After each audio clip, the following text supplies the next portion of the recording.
So good morning everyone and welcome to the first meeting of the Western Planning Committee of BCP Council in 2025. So first of all, I'll ask the Democratic Services Officer if we've got any, well, for the housekeeping arrangements first and then apologies. Thank you, Chair. Please note that this meeting is being recorded by the Council for live broadcast and will be published on the Council's website for a minimum of 6 months. The meeting may also be recorded or streamed for live or subsequent broadcast by members of the public, although ultimate discretion in this matter lies with the Chair in case of disruption.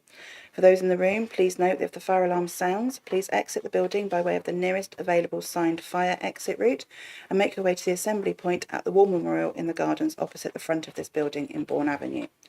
Finally, please ensure background noise is kept to a minimum and mobile phones and other devices are turned off or switched to silent for the duration of the meeting. For those in the room, this includes turning off microphones and turning the volume down completely on your laptops. Thank you. So, apologies, Chair. We have received apologies from Councillor Joe Clements. And any substitute? Yes, Chair. Councillor Matthew Gillett is substituting for Councillor Joe Clements. Thank you.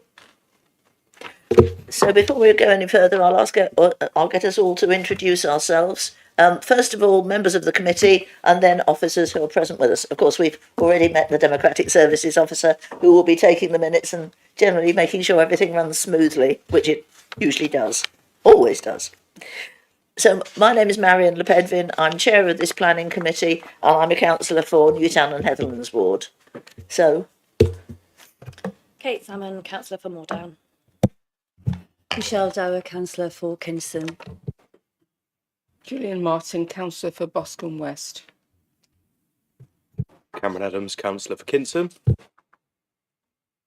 John Challoner, councillor at Camford Cliffs. Peter Sidaway, Broadstone. Adrian Chapman Law for Alderney and Bourne Valley. Brian Hitchcock for Hamworthy. Matt Gillett, Talbot Woods. Thank you. And the officers we have with us? Thank you, Chair. Robert Firth, Senior Solicitor. John Bishop, Head of Planning. Thank you. And there will be various case officers joining us online or in the room later in the proceedings.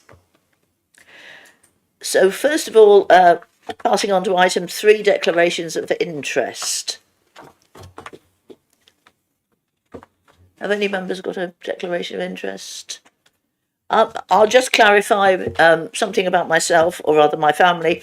When we come to the Siemens application, my daughter has worked for Siemens for many years at this site, but for the last 4 years, she's actually been working for Siemens Energy, which, despite the name in the title, is actually a completely separate legal entity. So I don't think I have any, certainly not pecuniary, but any other interest in this. But just for clarification, in case anyone knows about my daughter working formerly at Siemens, now at Siemens Energy. So item 4, confirmation of minutes of the last meeting, which was back on the 5th of December. Is everybody happy that these are an accurate record of our decisions and proceedings on that day? I see some nods, so I'll take that as a yes. Thank you very much.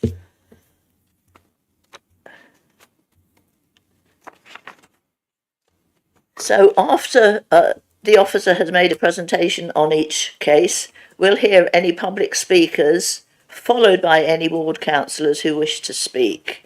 Then it will be open for questions from members of the committee for clarification, added information that's not clear about the application from what's been said and from the documents we've had to read and the representations.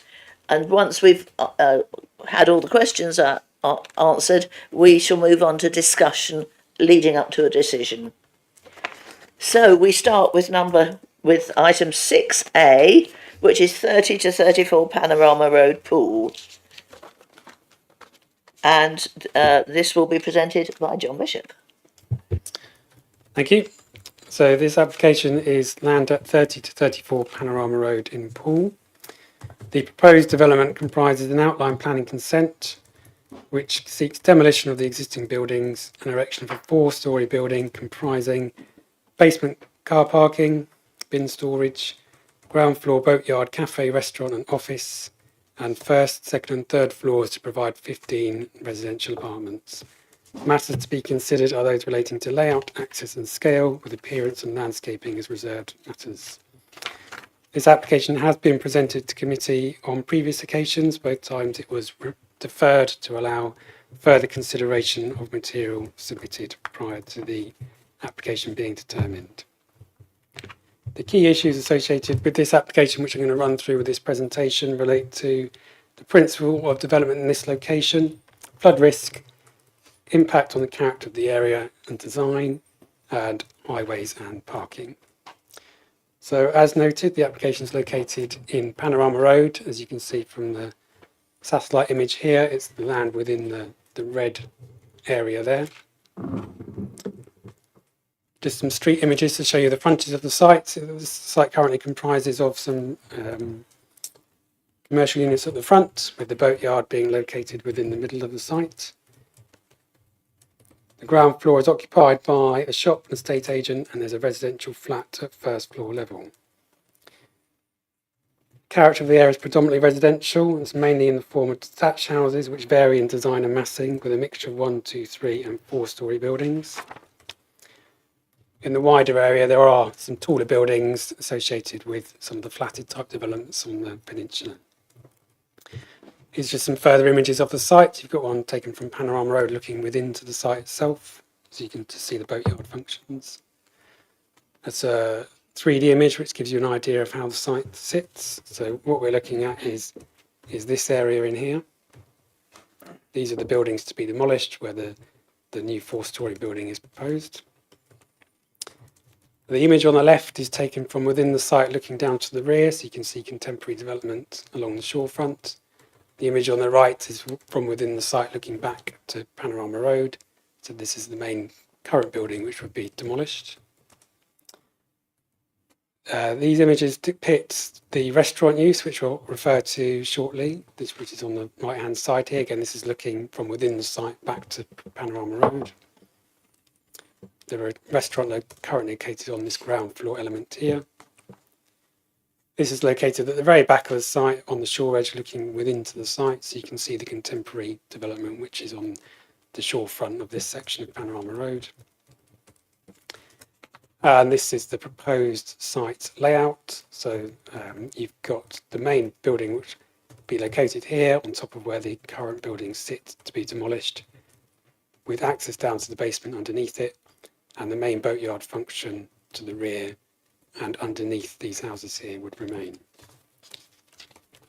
So there have been a number of applications on this site over the years, the most relevant being dating back to 2010, when the Sandbanks Yacht Company was part of an application to demolish 3 houses and replace with 9 houses, a boatyard with associated workshop, restaurant, chandlery and underground car park. This led to a number of residential properties, but retains the boatyard use in line with the then current policy of the Poole local plan.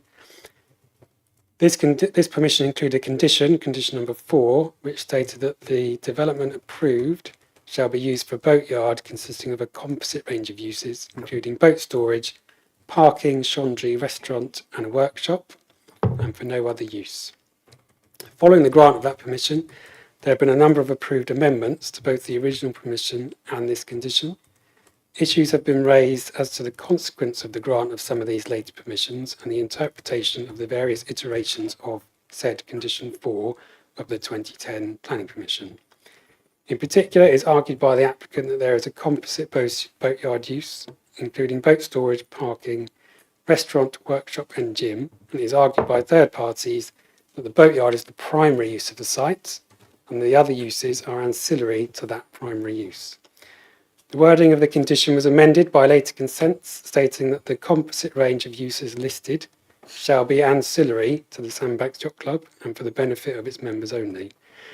Although the 2010 permission was for a composite range of uses, it is considered that the effect of the amended condition was to ensure that the primary use of the site is as a boatyard, with ancillary uses. This is an important distinction since if one component becomes significantly dominant, it could give rise to an argument that there was a material change of use and is relevant to the consideration of the current application, in particular when assessing the restaurant element which is proposed. So as mentioned, the current proposal includes a restaurant use, which is located on the ground floor, covering the entirety of the ground floor here, with the estate agent's office retained here and a small office for the St Maxwell Club. The application form which accompanies the current application identifies a proposed restaurant cafe size of 352 square metres, with 438 square metres being cited as the floor space for the current restaurant/cafe.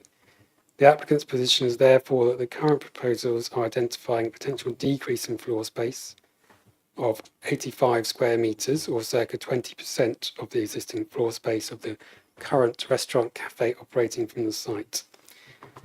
In reaching this figure, the applicant has included the existing cafe restaurant located at the ground floor, as well as the space at first floor level, which is currently being used as storage/back of house for the restaurant. However, it's apparent when visiting the site and looking at the planning history that the composition of the permitted uses has evolved somewhat over time. The original consent identified the restaurant located on the first floor with the chandlery at ground floor. Sorry, I've gone past it. So this is the original consent here. So you can see that the ground floor had the chandlery here and the first floor with the restaurant above. Subsequent NMAs and Section 73 applications also show this arrangement.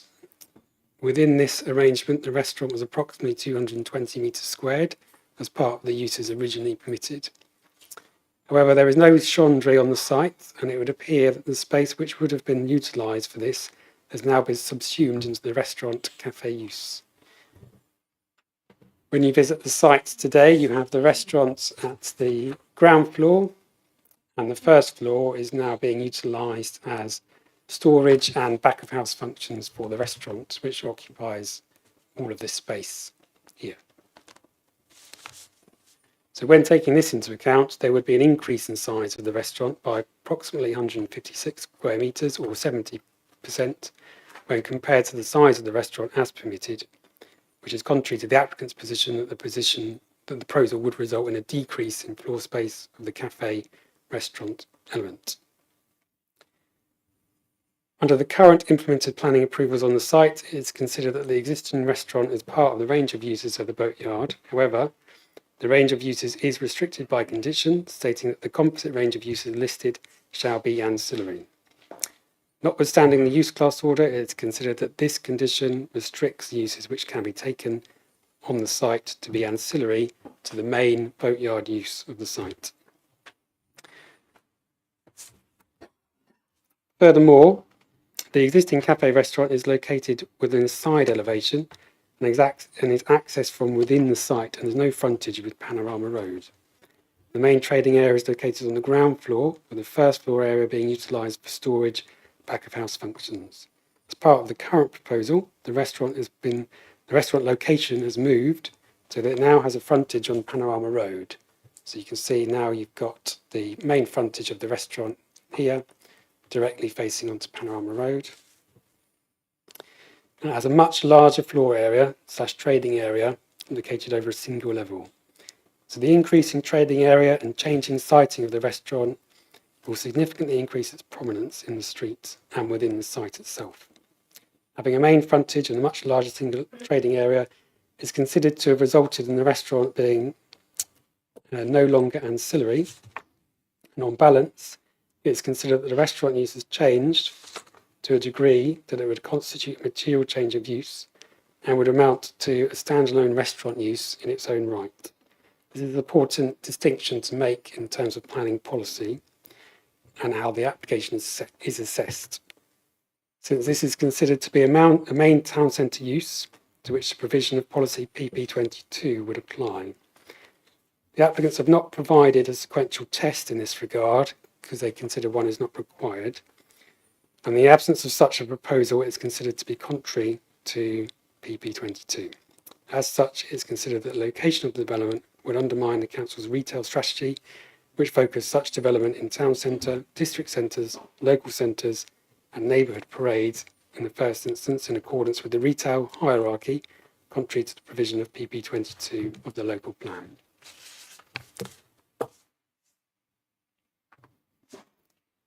Turning now to matters of flood risk. In terms of the flood risk, the site is in a future flood zone and is identified in the council's SFRA, or Strategic Flood Risk Assessment. The majority of the site will be at risk of flooding by 2133.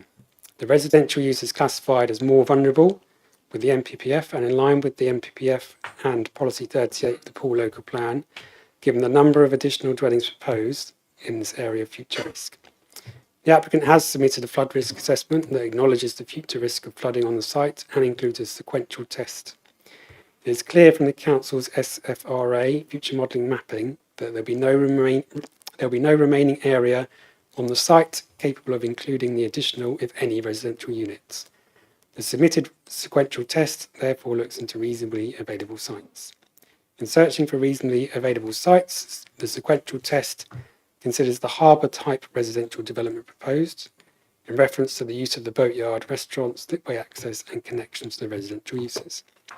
Whilst the Poole Local Plan encourages provision of a wide range of housing types, the harbour type residential development described in the submitted test is not one identified within the local plan or the strategic housing market assessment, which informs the plan.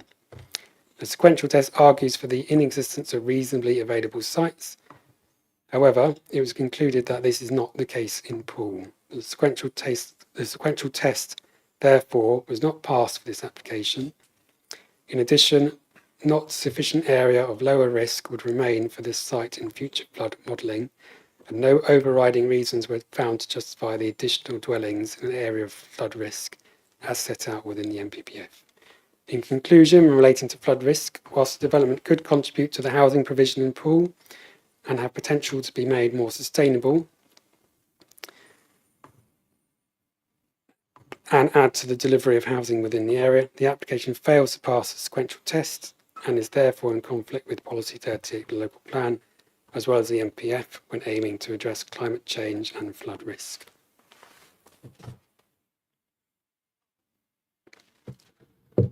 Turning to matters of design, as noted, the application is proposing a 4-storey building. It's acknowledged that this is an outline application with matters of appearance and layout to be reserved. The applicant has, however, submitted illustrative material to demonstrate how the development could come forward at reserved matter stage. The material submitted with the application shows that the existing buildings will be replaced with a 4-storey flat roof building in a contemporary style to include commercial units and a restaurant on the ground floor and 3 floors of residential accommodation above, comprising 15 residential flats in total. The submitted elevations demonstrate how the proposal would sit in the area when considering the existing street scene and previous approved permissions, which however now lapsed for the neighbouring sites, showing that the proposals would result in a significant increase in scale and massing. So the top image you've got here is located standing on Panorama Road looking at the site, so that is the front elevation. This is the application that you would see from the side going into the site. So you can see the considerable depth of the site here. This application is what would be viewed from the west, when you can see this is the outline of the neighbouring building here. And this is the application from within the shoreline, looking back elevation. Sorry. There's no one single prevailing architectural style or character within the immediate context, and the appearance is mixed owing to the way the area has developed incrementally over time. Although there are some commercial uses in the area, including the application site itself, the immediate context has a residential character and is characterised in the main by 2 to 3 storey residential dwellings of a domestic scale. It's acknowledged that there are some large buildings in the wider context, and building heights do vary from between 1 and 4 storeys. However, the immediate context is defined by residential properties of a much more domestic scale. There is no objection in principle to a contemporary design approach, but as appearance is a reserved matter, this would be given greater consideration at the reserved matter stage, should this application be approved. In order to achieve the quantum of development proposed, the proposed development comprises a single 4-storey block with considerable depth. It is considered that the height and scale of the building, in combination with the depth, would appear incongruous in the street scene, grossly out of scale with the buildings in the immediate context, and fail to contribute positively to the character of the area. This is a street scene depicting, you can see the dotted red line is the current building. You've got the neighbour to the left. The purple is the contemporary development on the shoreline to the west, and this is the main view of the street scene. So the depth of the building as shown on the elevation would be seen in the side profile, which is this one here.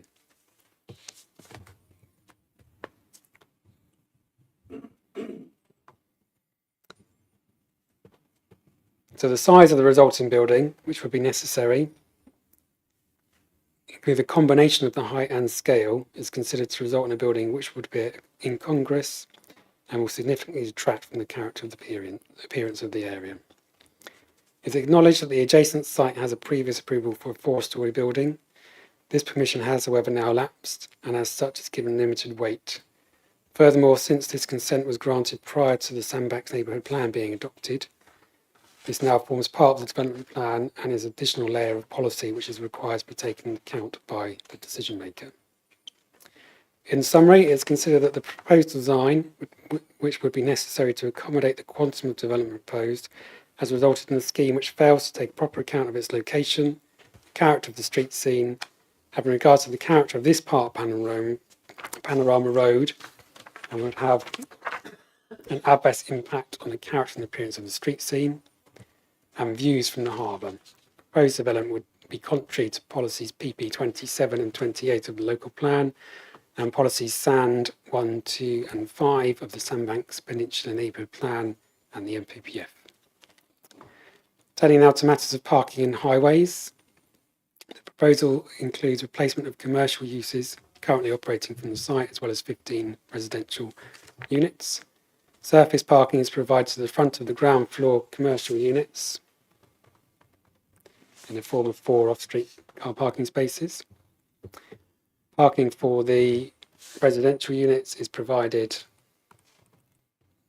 at basement level.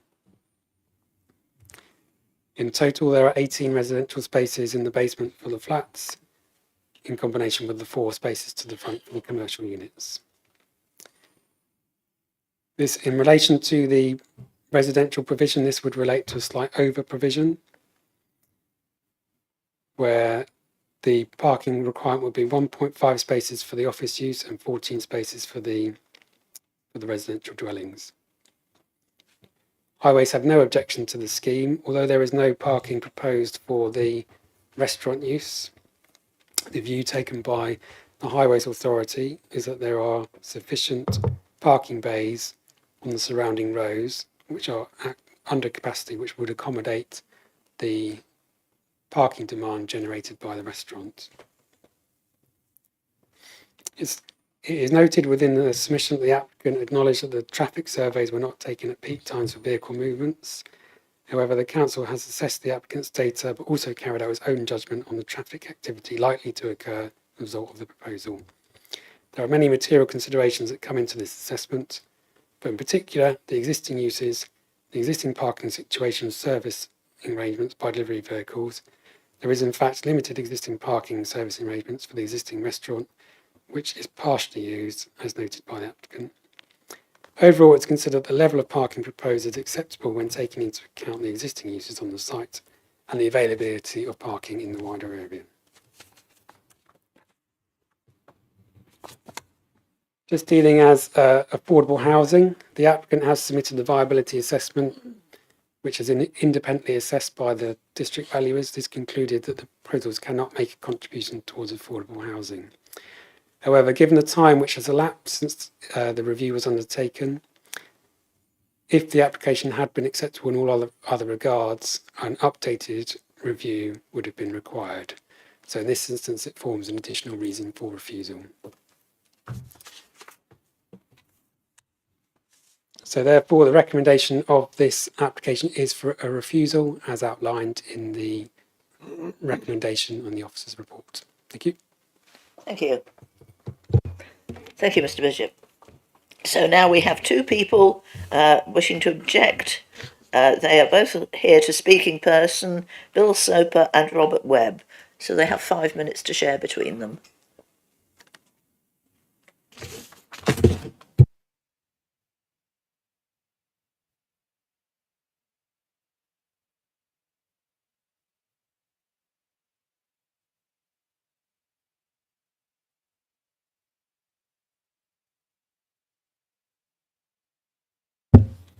Is that it? Yeah. Yep. Okay.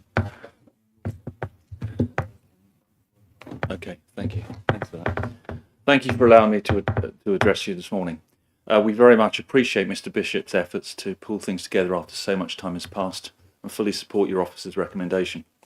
We entirely agree with the officer's ultimate analysis as to how the proposal conflicts with local and national policy and the neighbourhood plan. We're most grateful that after considerable effort and time and legal expense on our part, that Mr. Bishop has now correctly applied planning policy and rightly identified that this proposal includes a standalone town centre restaurant use, which is completely inappropriate in this location, notwithstanding the other important failings, which I will briefly highlight. Scale, height and bulk. 4 stories is inappropriate in the street. It projects beyond the established building line, and the building is very deep into the site. The bulk will be visible, very visible, and overbearing from the east and the west. Living room windows, not just balconies, will directly overlook number 28 between 7 to 8 metres away, much closer than the existing building and at twice its height, overshadowing this property. The officer's report sums this up very well, and I quote, "It is incongruous in the street and grossly out of scale." A restaurant of this size is an increase of 3.5 times when you consider the existing cafe space verified by the valuation agency rating area assessment, despite the applicant's false claims. It requires a sequential test, which the applicant refused to undertake because it would never have passed it in a residential area. Make no mistake, as the officer report concludes, it's an inappropriate freestanding restaurant. Highway safety. There is no parking or drop-off for cars or taxis. It's a one-way road traversing past a large number of houses around the peninsula at all hours. The curbside opening is being widened alongside the cycle lane, with cars, boats and servicing vehicles dominating this crossover, a recipe for disaster. During the season, no on-street parking is available. Panorama Road is heavily congested at peak times, and there is no proper off-road servicing. Even the planning inspector previously noted that a new restaurant in this locale was a highway safety concern. The boatyard facilities are continually being eroded for other independent unrelated uses, so that at some point it will cease to be a proper boatyard. It has become a jet ski and paddleboard centre with a reduced jetty and a 50% reduction of the original slipway. Proper boat storage is much reduced already, yet the boatyard is an important local public amenity and should be maintained. The scheme reduces the boatyard storage further, which the applicants claim is for operational reasons. That beggars belief. It is overdevelopment of the site, the wrong location for a large freestanding restaurant, contrary to policy and, to quote again, incongruous and grossly out of scale. Please refuse the application. Bertie. Good morning. I really just want to add a bit of background to the ongoing discussion, and particularly the role of the Sandbanks Community Group. Sandbanks has really been long considered as being dominated by second homes and holiday lets, but over the last 30 years there's been a pretty sustained move to more primary home ownership, and probably in statistics from something like under 10% of homes being actually lived in to more like 35% currently. As a result of that, a much greater sense of community has arisen, and this has been evidenced by the formation of both the Sandbanks Community Group and the Neighbourhood Forum. And the Neighbourhood Forum has undertaken the formation of the neighbourhood plan, and basically that is evidence of the interest and enthusiasm of local residents in how the peninsula develops. The plan was finally adopted last year after probably 4 to 5 years of effort, and as a result it should be given some weight in the process. I emphasise that as set out in the plan, the residents are not against development per se. Indeed, the plan explicitly acknowledges that change in development will take place. However, the plan does suggest that all development should be sympathetic to the existing fabric. Designs put forward should not only be sympathetic, but also add to the breadth and variety of built forms already there. The proposal in front of you fails to take any account of this. The drawings show a wholly unimaginative and unremarkable block placed directly in line of sight from the road for both motorists and pedestrians. Its mass and bulk are wholly out of keeping with the street scene and the look and feel of Sandbanks. It's true there are other residential blocks in Sandbanks, but if you look at them individually, they are all either set back or they're in a slight dip in their landscape, and their impact is lessened by trees, lawns and plantings. There is no such mitigation in the current plan. It is boldly out there. Can I just draw your attention to the fact that you've now had more than 5 minutes between you? So could I ask you to draw your conclusions to your comments to a rapid conclusion? Here we are. Last paragraph. We understand the council is under pressure to provide more housing, but these flats will in all likelihood be used as weekend or holiday homes and will not ease the housing shortage locally. It's been designed solely to make money for the developer, with no attempt to provide affordable housing. I urge you to reject the application. Thank you very much. Thank you. Thank you. And the other speaker we have registered is Ken Park, who is the agent for the applicant. Can you hear me? Yeah. Morning, members. The purpose of the proposals is to reconfigure boatyard facilities which currently aren't operating very well because they're spread over 2 floors. This application has been with your officers now for 5.5 years, members. It was submitted in June 2019, and the proposals evolved following previous proposals for the site, a planning approval for a 4-storey building on the adjoining site, and an appeal decision where an inspector considered 4-storey buildings across this frontage to be acceptable, and following a planning application where a restaurant of a similar size was considered acceptable by officers and the planning committee at that time. Now, the applicants undertook a full pre-application engagement with officers prior to submission, where the scale and form of the proposals and the size of the replacement cafe was all considered acceptable by officers. That's why we submitted the application. Indeed, the application was brought to committee twice in August 2020 and in January 2022, recommended for approval. Officers set out in the reports at that time how the scale and form of the building was acceptable and how the replacement cafe complied fully with policy. But yet, members, here we are 3 years later with an officer report recommending refusal, completely at odds with previous reports and what the applicants believed would be a recommendation for approval at this committee. The members raised by your officers can be dealt with, but the applicants need time to respond.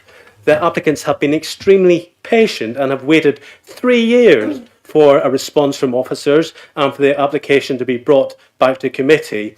During that 3-year period, I've been constantly requesting updates. At no time were the applicants ever advised that the proposal could not be supported due to scale, form or size, or indeed in relation to the cafe use. And nor did they think there were any such issues, bearing in mind the consistent approach from the council that those aspects of the proposals were acceptable with the previous officers. Had the applicants been made aware, they would have taken the opportunity to respond and amend the proposals. So, for example, members, in response to the CAFE size being too large, the applicants have submitted an amended site plan which reduces the CAFE to the same size as the existing, and the rest of the ground floor area will become the chandlery and water sports hire operation in relation to the operation of the boatyard. The CAFE was simply the size it was because officers supported that and encouraged that. So that issue is easily addressed, and Mr. Bishop is aware of the revised layout, and we're just asking time to put that before officers with additional commentary. The current building has a first floor which is not conducive to boatyard type facilities, and Mr. Bishop has been in that room. It's largely vacant and it is not conducive to boatyard activities. So members, the applicants are simply asking for the opportunity to respond. In respect of flood risk, the objection is based on insufficient information. Officers now want to expand the area of testing beyond what was agreed with previous planning officers. And again, the applicants argue that there is no other suitable site where replacement boatyard facilities for this boatyard can be sited. However, again, the applicants simply request time to be able to respond. Members, bearing in mind how patient the applicants have been, waiting on the officers, it is considered only reasonable and fair that they are given a short period of time to respond to objections that they were made aware of only last week. The applicants therefore respectfully request a deferral and would respectfully request that members vote on this. The applicants can respond very quickly. Officers can then review and bring the application back to committee in a very short cycle. If the recommendation remains the same, then so be it, but at least the very patient applicants will have been given a reasonable and fair opportunity to respond to objections only raised last week after 5 years of the applicants being told the proposals were acceptable. The manner in which the applicants have been treated on this application, members, is absolutely appalling. Appalling. I would ask you respectfully to please vote for a deferral to give them the fair and reasonable chance to respond to these last-minute objections. Thank you. Thank you, Mr. Park. We have no ward councillor registered to speak, although of course one is a member of this committee who will no doubt have thoughts to put to us in due course.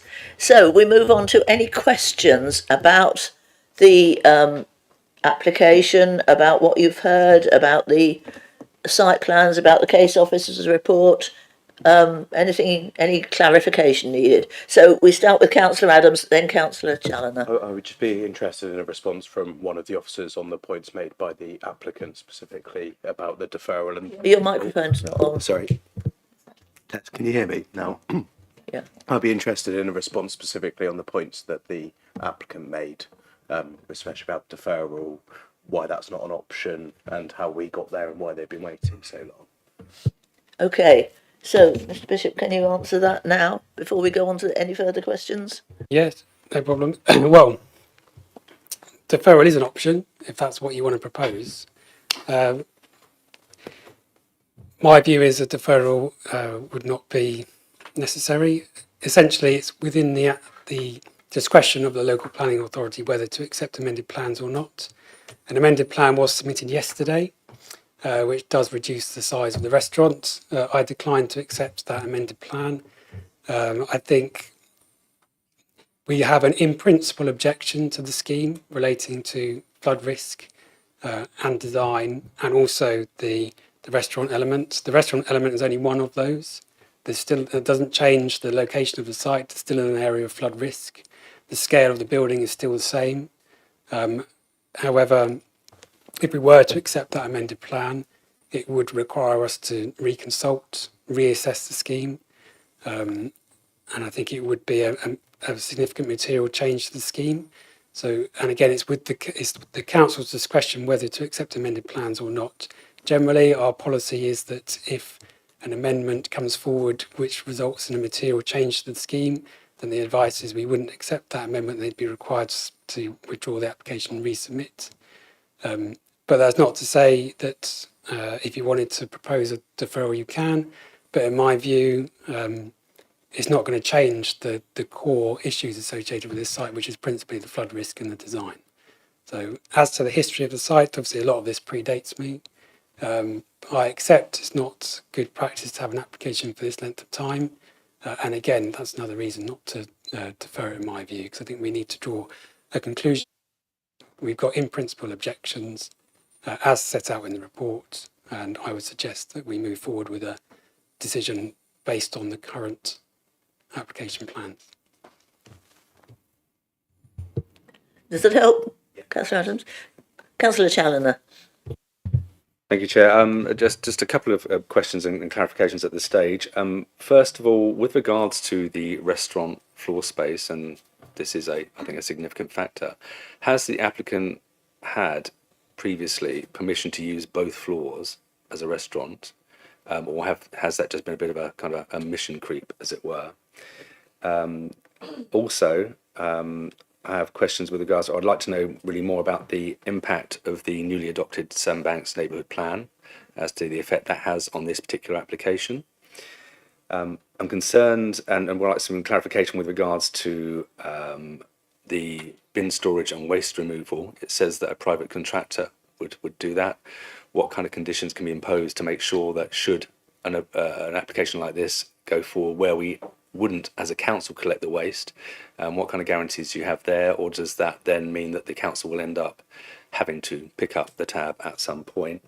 And finally, at this stage, with regards to parking, whilst highways say, well, there is sufficient on-road parking, I'd like to know when they did an audit looking at that, because that is not my experience of that location. Thank you. Thank you. So quite a few issues there for you, Mr. Bishop. Yeah, okay, well, I've got on screen now, which was one of the original plans as permitted. I referred to it in my presentation. So as consented, you had the, like I said, it was a mix of uses, including the boatyard, the restaurant, the chandlery. As permitted, you had the chandlery on the ground floor, which is this plan here. And on the first floor, you had the restaurant.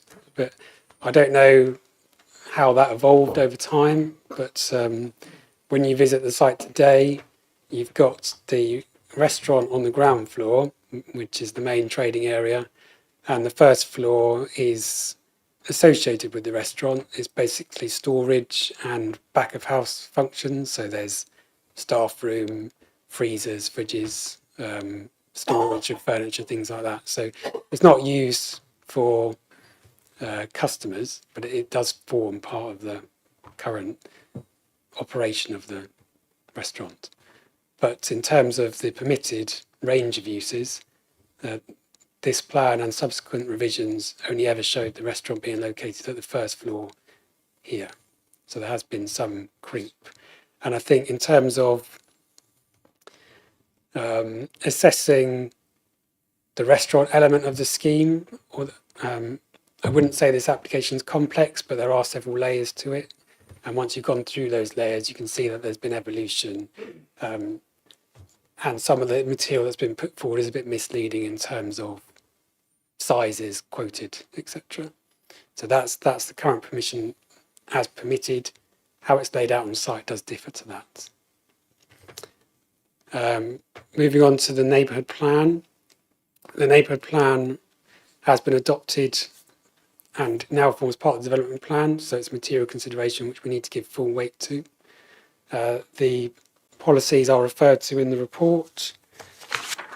Principally, it provides a greater level of assessment in relation to design and character. If you think about the policies associated with the local plan, that's pool-wide. Neighbourhood plan deals specifically with the Sandbanks neighbourhood peninsula. So it's got a detailed character assessment based on that area. So the policies that are quoted, in particular, they refer to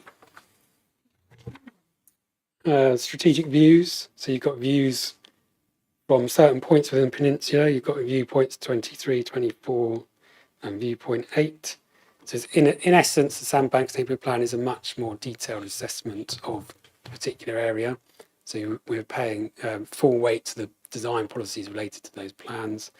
And, you know, when you assess the scheme against those policies, it doesn't comply in terms of having a building that respects the local scale and context of the area.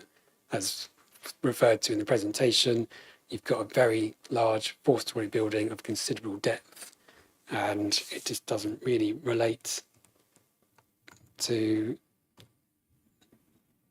the immediate surroundings. So, you know, there are big buildings on the peninsula, but the immediate context is not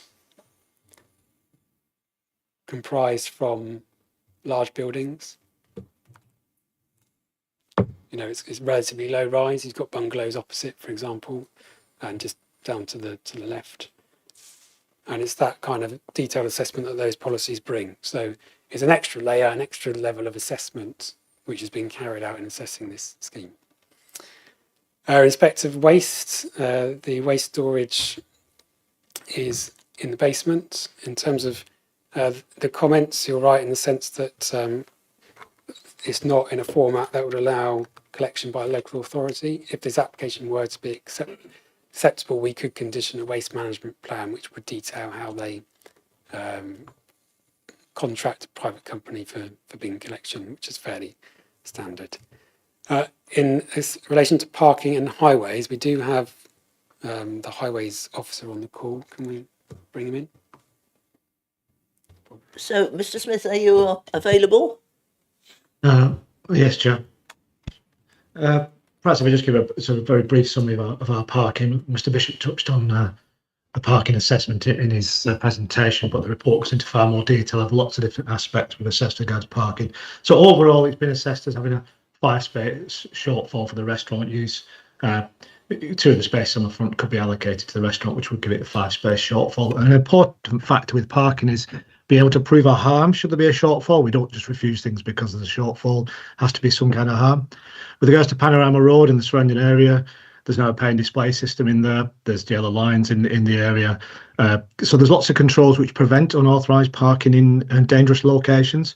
So that's quite an important factor. Should there be a shortfall, where they're going to park? Well, here we have lots of formal bays marked out. Another factor in this is existing vehicles reversed off the frontage of the site. The proposal would remove that reversing off. That reversing represents a highway safety danger at present onto quite a busy main road, Panorama Road, with cycling lane on there as well. And then the other factor here is many of the houses in the locality have their own off-street parking. So in terms of impact on local residents, many of them have driveways, many have their own off-street parking. So when we assess all that, you look at what harm would be proved by an overspill of parking onto the streets. Very difficult to prove a harm.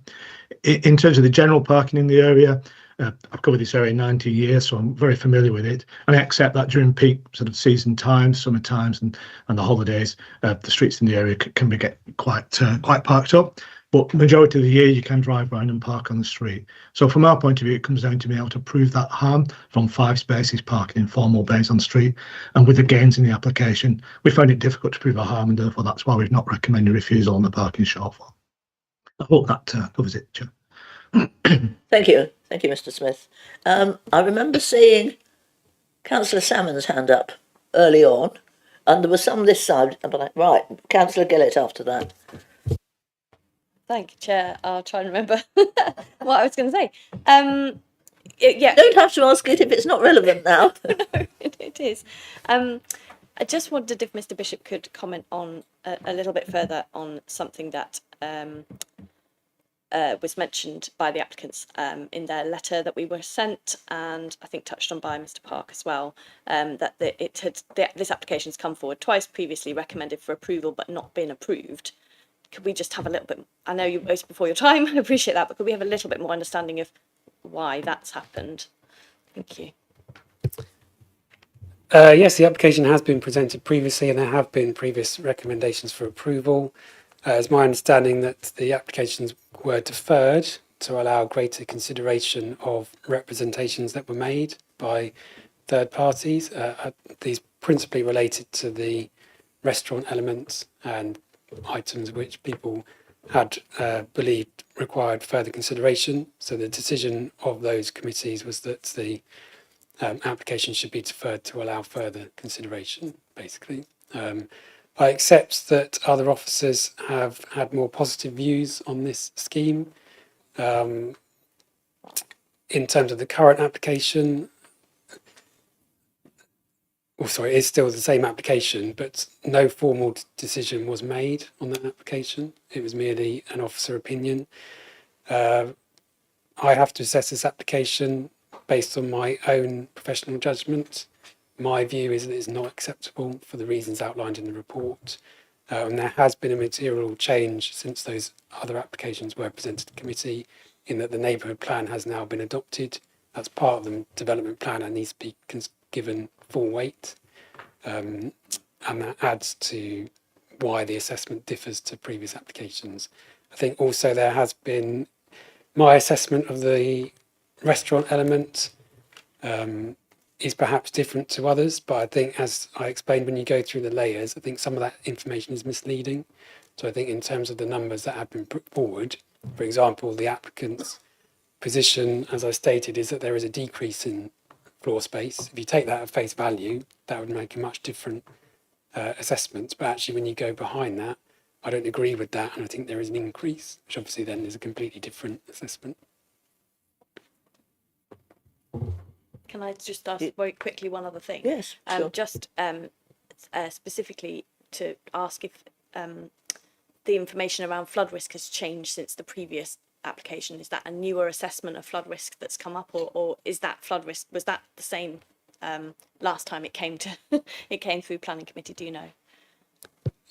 Yeah, that's also a new assessment because the situation has changed in the last 2 years. So it's based on the most up-to-date MPPF and our strategic flood risk guidance, which informs the local plan. Councillor Gillett. It was just understanding in terms of your assessment on the retail hierarchy. On the you referred to PP22, and obviously the idea that any sort of restaurant, increase in restaurants should be in the town centre. But within the context of PP22, it also talks about regional centres and neighbourhood parades. When I went to look at the site, I'd be interested as to why that isn't a neighbourhood parade, because it looked to me like a bunch of, I don't know what a neighbourhood parade is, if that isn't a neighbourhood parade. Does that make sense? Yeah. So why would you say that breaks the retail hierarchy if it essentially looks like to me a neighbourhood parade? Okay. Well, yeah, in terms of just to go back a step, obviously the retail hierarchy looks to direct town centre uses to main town centres first, and then follows the hierarchical approach. A restaurant use is defined as a town centre use. The retail centres are defined within the local plan. So if it's not defined as one in the local plan, then it isn't one. So obviously when the local plan is made, there is an assessment of all of the town centres, local centres and neighbourhood centres, etc. And they are allocated within the plan and defined as such. So if you're not within one of those areas, then it wouldn't be defined as that. So without knowing how those areas were allocated, I would say that this is too small and it's too far away from any other types of centres to justify being designated as a formal centre. But it could potentially be a neighbourhood parade. Well, it's a parade of commercial units, but it's not defined as a parade in terms of the retail hierarchy. One other question, completely different topic. It's back to the flooding, I'm afraid. Again, on the site, it appears that the flood risk, is that just in the parking area? Because everything else seems to be the building. That's the only thing that seems to be on a lower level than what's there currently existing. Is that what's your? Well, the site is identified as part of as future risk of flooding, and the whole site would be at risk of flooding. So obviously there's a basement and everything else is above it. But in terms of flood risk, if you're on the first, second, or third floor, if the site is within an area of risk of flooding, then that applies. If that's what you're asking me. Yeah. Yeah. Yeah. Okay, any other questions? Yes, Councillor Martin. Just on the flooding, it's logical for me if that's a risk of flooding. Surely all the other buildings on that peninsula are at risk of flooding then that are already there. It's no higher risk to build this, is it? Yeah, but it's future risk of flooding. So the assessment carried out as part of the local plan identifies that the flood risk for the area is going to increase. So that will be the same for other sites on the peninsula. Yeah, that are already there. Yeah. Okay. Councillor Challoner. Thank you, Joe. It was kind of on the same theme actually. Just maybe want to just double check with regards to guidance and flood risk. Is it the case that we are not looking to increase numbers of residential units within high flood risk areas? I just want some clarification around that. Yes, so the NPPF requires us to also take into account future risk of flooding, not just the current situation. So any residential development is classed as highly vulnerable, and as such, it would be contrary to policy to provide the development in that location for flood risk reasons, unless you can follow the sequential test approach and demonstrate that there are no other suitable available sites in the area. The applicant's position is they have done that and they haven't identified any other reasonable sites. Our position is that the residential element is not reliant on the boatyard and that you could find an alternative site within Poole to accommodate the level of development proposed at a lower risk of flooding. Okay, thank you. Any further questions? So, Mr. Firth, anything you want to follow up on? Chair, if I may just pick up on a couple of points rather than intervening while it was going on, I'll just clarify or highlight a couple of points that may or may not assist members. In the order I think questions appeared really rather than anything else. As far as the question on deferment, I'm aware Mr. Bishop referenced council policy and how to and the consequences of the deferment and the changes that are being proposed. I'm not sure which policy he was talking about, but it might assist members at least as far as the council's adopted statement of community involvement is concerned, which obviously is an adopted position of the council. If I can just read out one bit relating to that may or may not be of assistance. This is from page 27, undertaking the planning application process.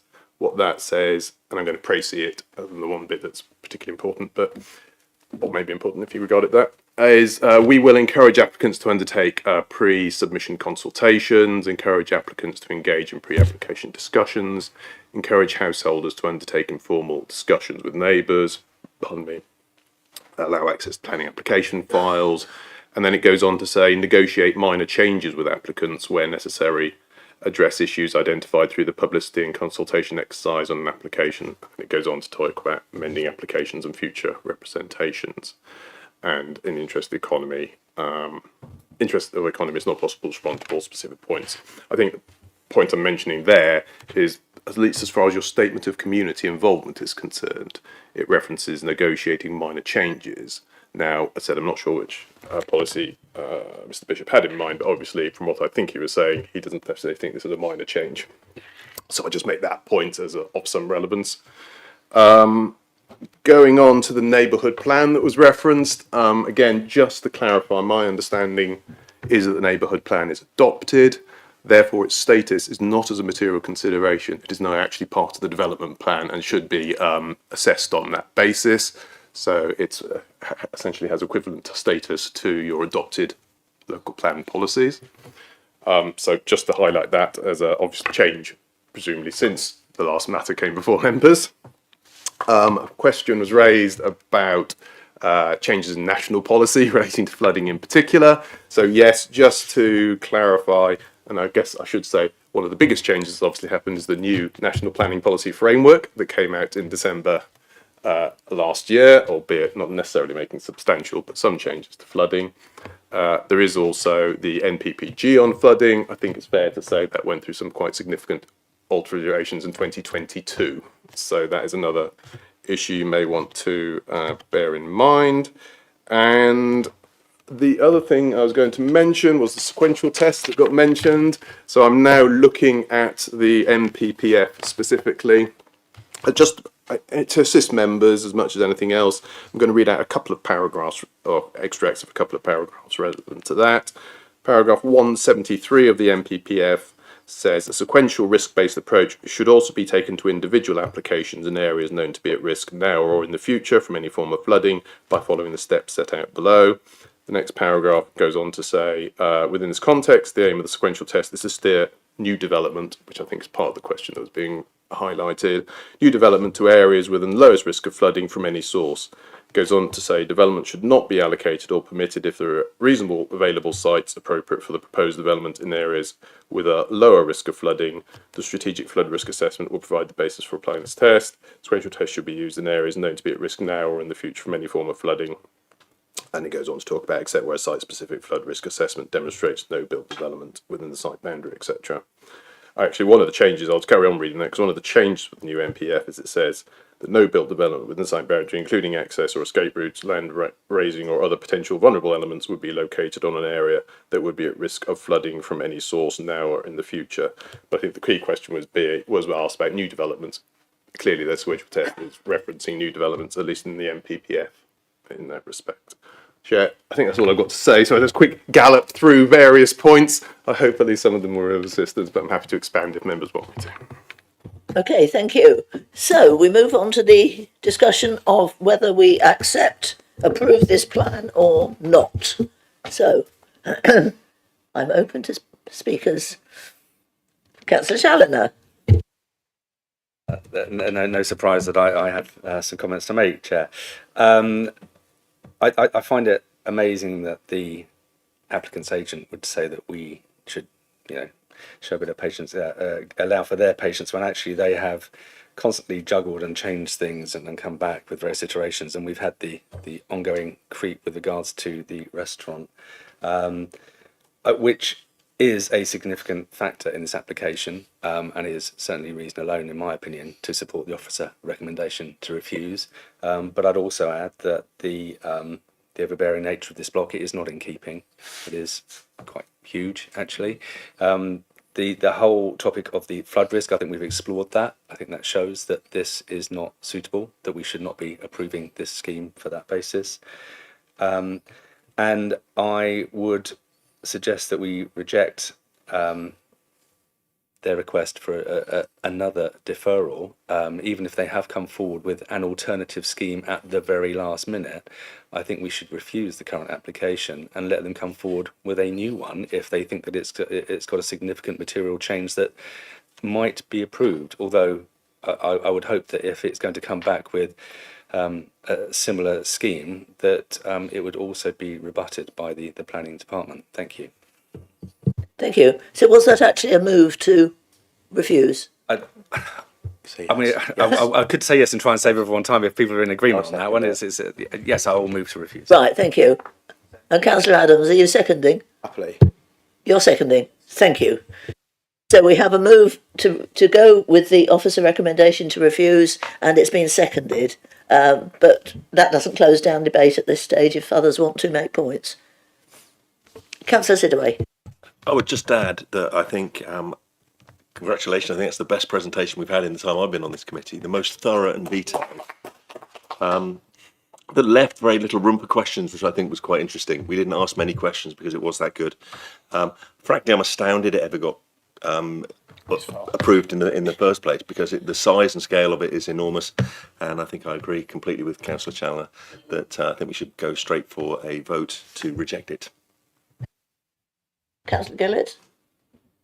Yeah, I mean, I think essentially it falls apart almost on bulk and mass. I think if we are rejecting it, I do sort of feel that it doesn't necessarily reject on the basis, I'd say, in terms of the retail hierarchy. I know that's one of the reasons given for rejection. It's just that because it's a restaurant in that area, there are other restaurants in that area which don't have parking and are quite popular. But I think on the bulk and mass, that alone, it only has to have one reason. And I'm not sure about the flooding, but I'm happy for that to be left in. Thank you. I must say, I agree. When you go through the planning history in the agenda, and I've sat through quite a lot of those discussions, one way and another, on this committee and its predecessor, and so many of them, it's withdrawn. So that's not the planning department, that's the applicant withdrawing. Or they're refused, which is, of course, the planning committee or the planning officers, as the case may be. Even the ones that were approved didn't get enacted. They've gone to lots of the refusals have gone to appeal and been dismissed on appeal. This has been negative to applications of this nature on this site for years. And when you look at the in the document before us, the report of the pre-app, which I can't find at the moment, but I have looked at it just now. Again, it's highlighted. Yeah, here we are at paragraph 39. The comments are, as it says in the preamble, comments were generally negative. So the applicant should have been aware that this was not satisfying the requirements of the planning department and planning offices, and the NPPF and the forum and all the local planning requirements. So a refusal should not be a surprise. They shouldn't be aggrieved that suddenly we've put in this wonderful plan and you're rejecting it. No, it's not like that.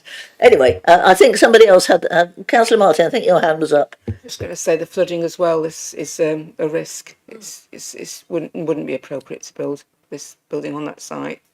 Nothing wrong with the design. It's just going to be flood risk, you know. Thank you. Councillor Dare. Just a quick one. Yeah, I think we need the whole neighbourhood plan. You know, that's a big consideration here, and it's just been adopted recently, and we have to go with that. So I'm in favour of rejecting this application. So, I mean, I've already, I think, got a majority of the committee have spoken of refusals. So shall we take the vote now? If you wish to refuse this application in line with the officer recommendation, will you vote now to refuse? Yep, that's unanimous. And that's unanimous. So I won't ask about any other sort of voting, like abstentions. That is unanimously refused. Thank you, everybody. And we can now move on to 6B.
So, there's a slight change of personnel. We move on to item 6B. Councillor Adams has had to leave us because he has a doctor's appointment, and probably this item will not be finished in time for him to get there. But in compensation, we've acquired Councillor Simon McCormack, who is a member of this committee, but wasn't able to get here for the first item. So we still have 10 members on the committee. And we move on to item 6B, which is 5 Parkstone Heights. And before we start, I must just declare, I've noticed the name and I've noticed the individual, that the objector is someone I know, but I don't think, the fact that I didn't know he was going to be an objector, I didn't know he was going to be at this meeting, I don't feel that it in any way biases me, and I don't know what he's going to say anyway. So I hope everyone is happy that I continue as chair on the committee, even though Mr. Smith is known to me, shall we say. So if everybody is happy, I'll carry on. So we now have a new presenting officer who is on screen, and that's Babatunde Arigbazola, who is going to present on this item 5 Parkstone Heights. Over to you. Thank you very much, Chair. Good morning, everyone. I'll start by sharing my screen. Before you go on, you're ever so quiet. Can you increase the volume in any way? Okay. Sorry, can you hear me clearly now? Better, but it's not brilliant. At maximum now. Is the mic correctly positioned for you? Oh, it's there. I can see. Yeah. So Right. can you hear me now? That's better. Much That's better. Okay. I'll try and speak louder as I can. Okay. Just to like to share my screen for my presentation. Yes. My name is Babatunde. I'll be presenting the Sorry, can you see my screen, please? That's fine, and we can hear you better as well. Oh, thank you very much. I'll be presenting the application on the planning reference APP/24/01/066F. The application relates to the site at 5 Parkstone Heights in Poole. Currently, there is an existing detached dwelling house within the site. Move to the next slide just to see where the red dot, that's the application site. Currently has a single story detached dwelling house and sit within a large plot. The next slide shows the current building within the site. And the proposal is to demolish the existing dwelling house and erect 3 dwellings in form of a short row of terrace. The proposed dwelling will comprise 4-bedroom houses spread across 2.5 floor stories. To the front, I'll move to the site plan. To the front of the dwellings will be a new access point, vehicular new access point. Off-street parking spaces for all the dwellings.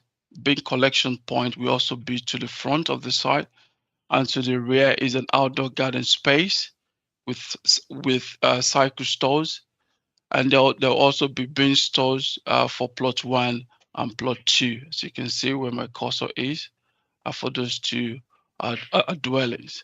The main I'd like to just go straight to the proposed plan drawings.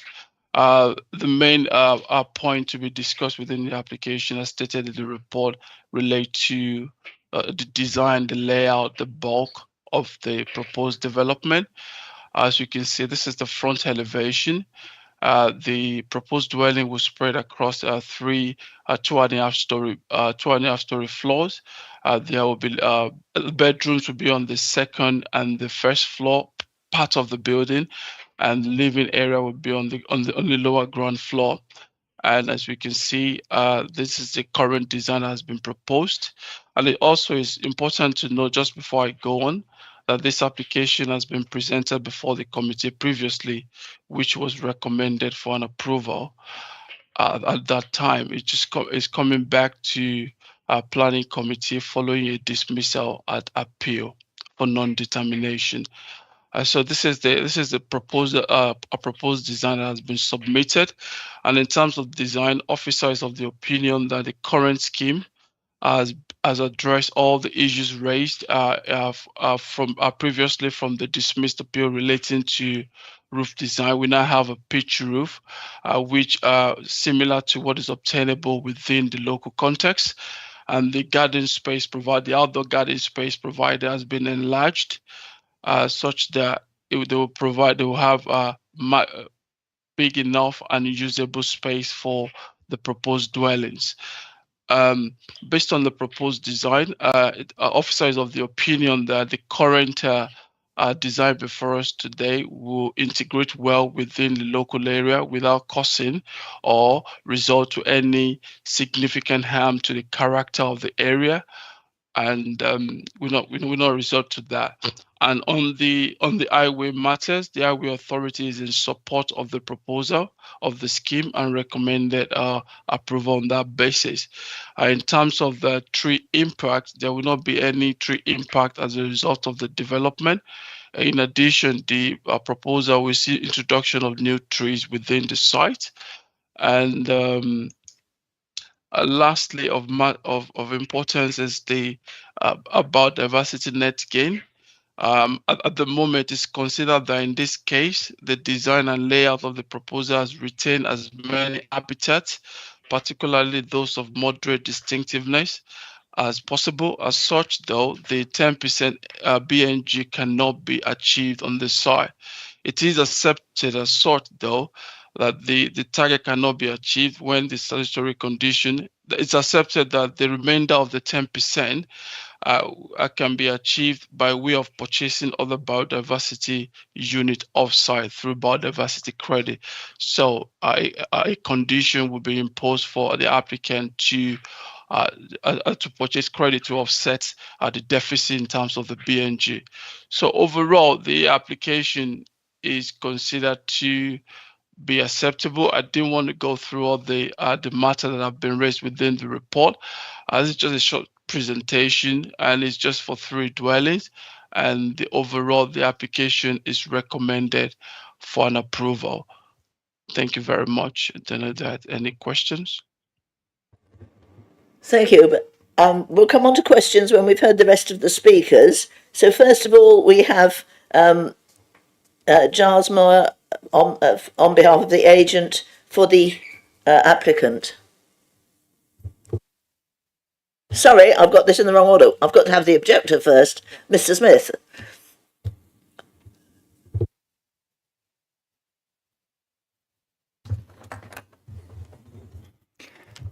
Members of the Planning Committee, I'm here on behalf of 19 households of Parkstone Heights to object strongly to this application and to set out why we believe this shouldn't be approved. An almost identical version of this planning application was rejected by an appeal inspector last year. The main reasons for refusal were that the bulk and mass of the proposed property and the small size of the terrace plots were out of character with the rest of the road. Whilst the developer has made a few cosmetic differences for this new application, these main points have not been addressed. The frontage of the application is still 60% bigger than the neighbouring house, number 7, which itself has the largest frontage on the road. Is 60% not significant? In addition, a building is not only viewed directly from the front, but typically from an angle. The proposed block is considerably deeper than surrounding properties and retains its full 3-storey height along the sides. This is different from the pyramid-shaped roofs of properties such as number 7 and will make the proposed block appear much more dominating. The location of the proposed block, adjacent to the number 1 bungalow, means that this huge bulk will be particularly noticeable from the entrance of Parkstone Heights, clearly changing the character of the road. Putting it another way, This planning application proposes to replace a 3-bedroom bungalow on a road of 3 and 4 bedroom houses with a block containing 12 bedrooms. How can such a huge change not result in a much bigger building? You can put doors around the side, but it's still a big block. And all this on a site which is not crying out to be developed. We're not talking about a corner plot or an unusually large plot. This is just a one dwelling plot similar to the others on that side of the road. In the notes for this meeting, the case officer suggests that the minor tweaks made since the last application somehow mean that this block of terraced houses is not out of character with the detached houses on the rest of the road. However, we would pose this question. Suppose every other property on the road was also demolished and replaced with terrace house blocks. Would the character of the road be changed? Surely any reasonable person would agree that it had. So how is it different if this happens one at a time? If left unchecked, this type of slow chipping away at the character of the townscape will eventually leave Poole with nothing but uniform high-density housing. The residents of Parkstone Heights have been fighting the various versions of this development for 7 years. Rather than just submitting reasonable plans in the first place, developers use this technique of starting huge and then relentlessly submitting ever-modified applications in the hope of wearing down opposition and pushing through a larger development than would have been accepted in isolation.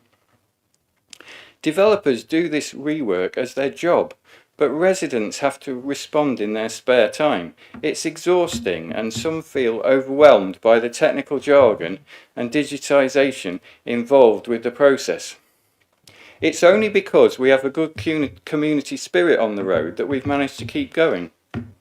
Recently, we learned that the property in question has been sold subject to contract as a family home, so it looks like even the developer does not believe in the plans. You, the planning committee, are the custodians of Poole, not just now, but for the future. We ask you to support us in fighting to retain variety in our townscape, in rejecting developments which change a road's character piece by piece, and therefore in refusing this inappropriate development. Thank you. Thank you, Mr. Smith, and nicely within your time. Now, as I said before, I call on Giles Moyer to speak as the agent for the applicant.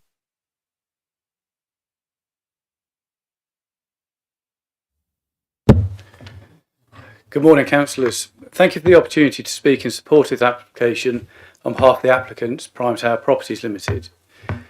As you've seen, the officer report provides details of the planning history of the site, which is an important context to your consideration of this current application. When the planning history is considered alongside the proposals which are before you today, I would suggest that your conclusion would be that the application is approved. You may recall the Planning Committee have previously considered a proposal for the redevelopment of the site for 3 dwellings. The committee's consideration was in relation to how, or if, the council should defend an appeal for non-determination. The corresponding committee report was clear, as is the report and recommendation for the current application, that the site is both capable and able to accommodate additional built form, and that the scheme due to be determined by way of an appeal was deemed to be in accordance with policy PP28 of your local plan. Members of the Planning Committee agreed with the assessment put before them and did not raise an objection to the proposal. Indeed, previously an approval had been issued under delegated powers for the development of the site to provide 3 dwellings. A judicial review subsequently quashed the approval on procedural grounds only, as confirmed in paragraph 28 of your committee report. Whilst ultimately the appeal was dismissed, the inspector was clear on the matters which caused concern.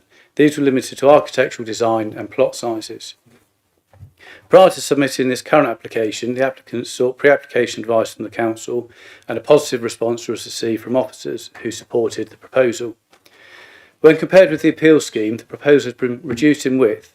This reduction in width provided an opportunity for increased separation distances to be provided to the site boundaries, with the resultant separation distances of 4 metres to the adjacent buildings, and these distances are confirmed in paragraph 116 of your report. In terms of comparisons, as you can see from the plan which is on the screen in front of you members, these design changes aren't minor tweaks, it's a change in the approach, the vernacular and the scale of the building. In terms of the design approach for the revised proposal, when compared with the previous submission, it's been altered to appear as a 1930s Edwardian townhouse. This includes the use of a pitched roof and the gable features, the eaves being a visual reference point aligned with that of the neighbouring property 7 Parkstone Heights, which in turn allow the proposal to fully assimilate into the street scene. The front elevation benefits from a ground floor bay window on the left-hand side when viewed from the road, which then transitions to step forward with a 2-storey bay window.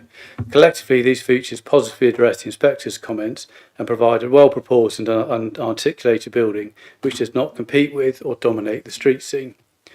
The plot sizes are now increased from that which the inspector considered increasing in depth, and it's important to note that the plot sizes are not visible from public vantage points within Parkstone Heights.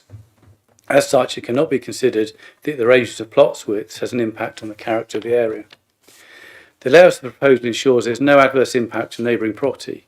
The rear building line has been designed to ensure that the proposal does not intercept the 45-degree line taken from the rear of 7 Parkstone Heights, the 45-degree line being an assessment of the relationship between buildings.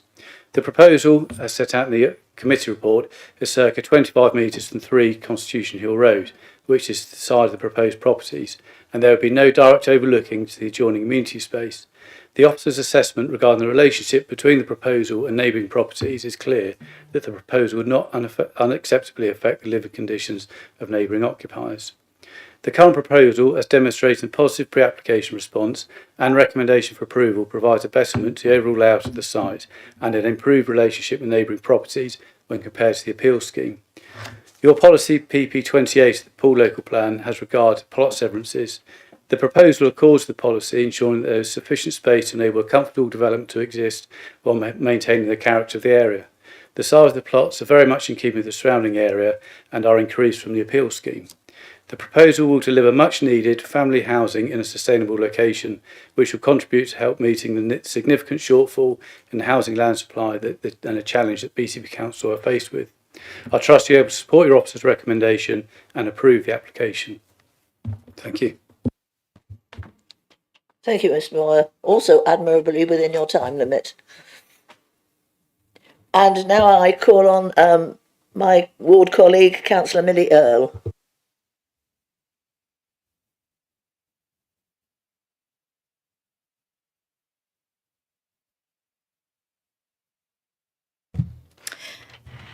Thank you, Chair. This site, along with the adjoining site on Constitution Hill Road, has been an issue of contention for residents for a long time. In fact, in the last 7 years, there have been 8 applications between the sites, all refused either by this committee or by the planning inspector.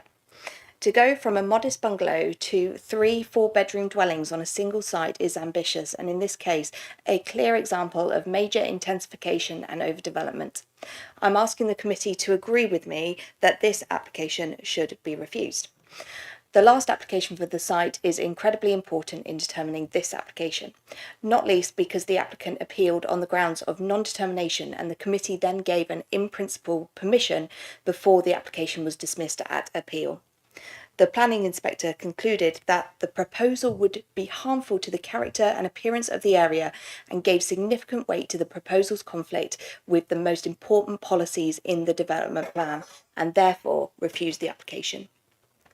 This new application does little to address the fundamental issues that the planning inspector found with the previous application, and I'd argue it actually makes things worse as the proposal is even taller and extends even further back, increasing its bulk and massing. The planning inspector commented that the previous application commented and described the previous application as that it would dissect the site into 3 plots, and although comprising 3 terrace dwellings, would have the appearance of a large single building, and that it would be substantially bulkier than the appeal property and neighbouring dwellings. The current application is fundamentally still a large single building that directly conflicts with the street scene. In fact, although the report states that the width has been reduced, the plans show that this is by such a small amount it's inconsequential, especially considering the inspector's comments that the previously proposed development would result in an uncharacteristic concentration of built form on the site. It's my view that the 3 properties in a single building cannot be accommodated on this site and still respect PP28 of the local plan, which and that PP28 says residential proposals involving plot severances or plot subdivisions will only be permitted where there is sufficient land to enable a type, scale and layout of development to be accommodated in a manner which would preserve or enhance the area's residential character. The inspector, in their dismissal of the appeal, stated about the previously proposed development, its overall width, deep floor plan and prominent crown roof would result in a monolithic and overly dominant building within the street scene, and that it fails to harmonise with properties locally. Even if we consider the width to have been dealt with by the fractional difference in this plan, the depth of the proposed floor plan is now even deeper and the height is even taller in the proposed development, as stated in the officer's report in paragraph 116. Because of these differences, I argue that this application not only doesn't overcome the issues described by the planning inspector, but it actually makes it worse, as the raised height of the front facing gable and the significant extension to the rear means it will dominate the street scene and result in the harm that the planning inspector was determined to avoid. I also can't accept that extending the extremely narrow gardens addresses the plot sizing issue raised by the inspector.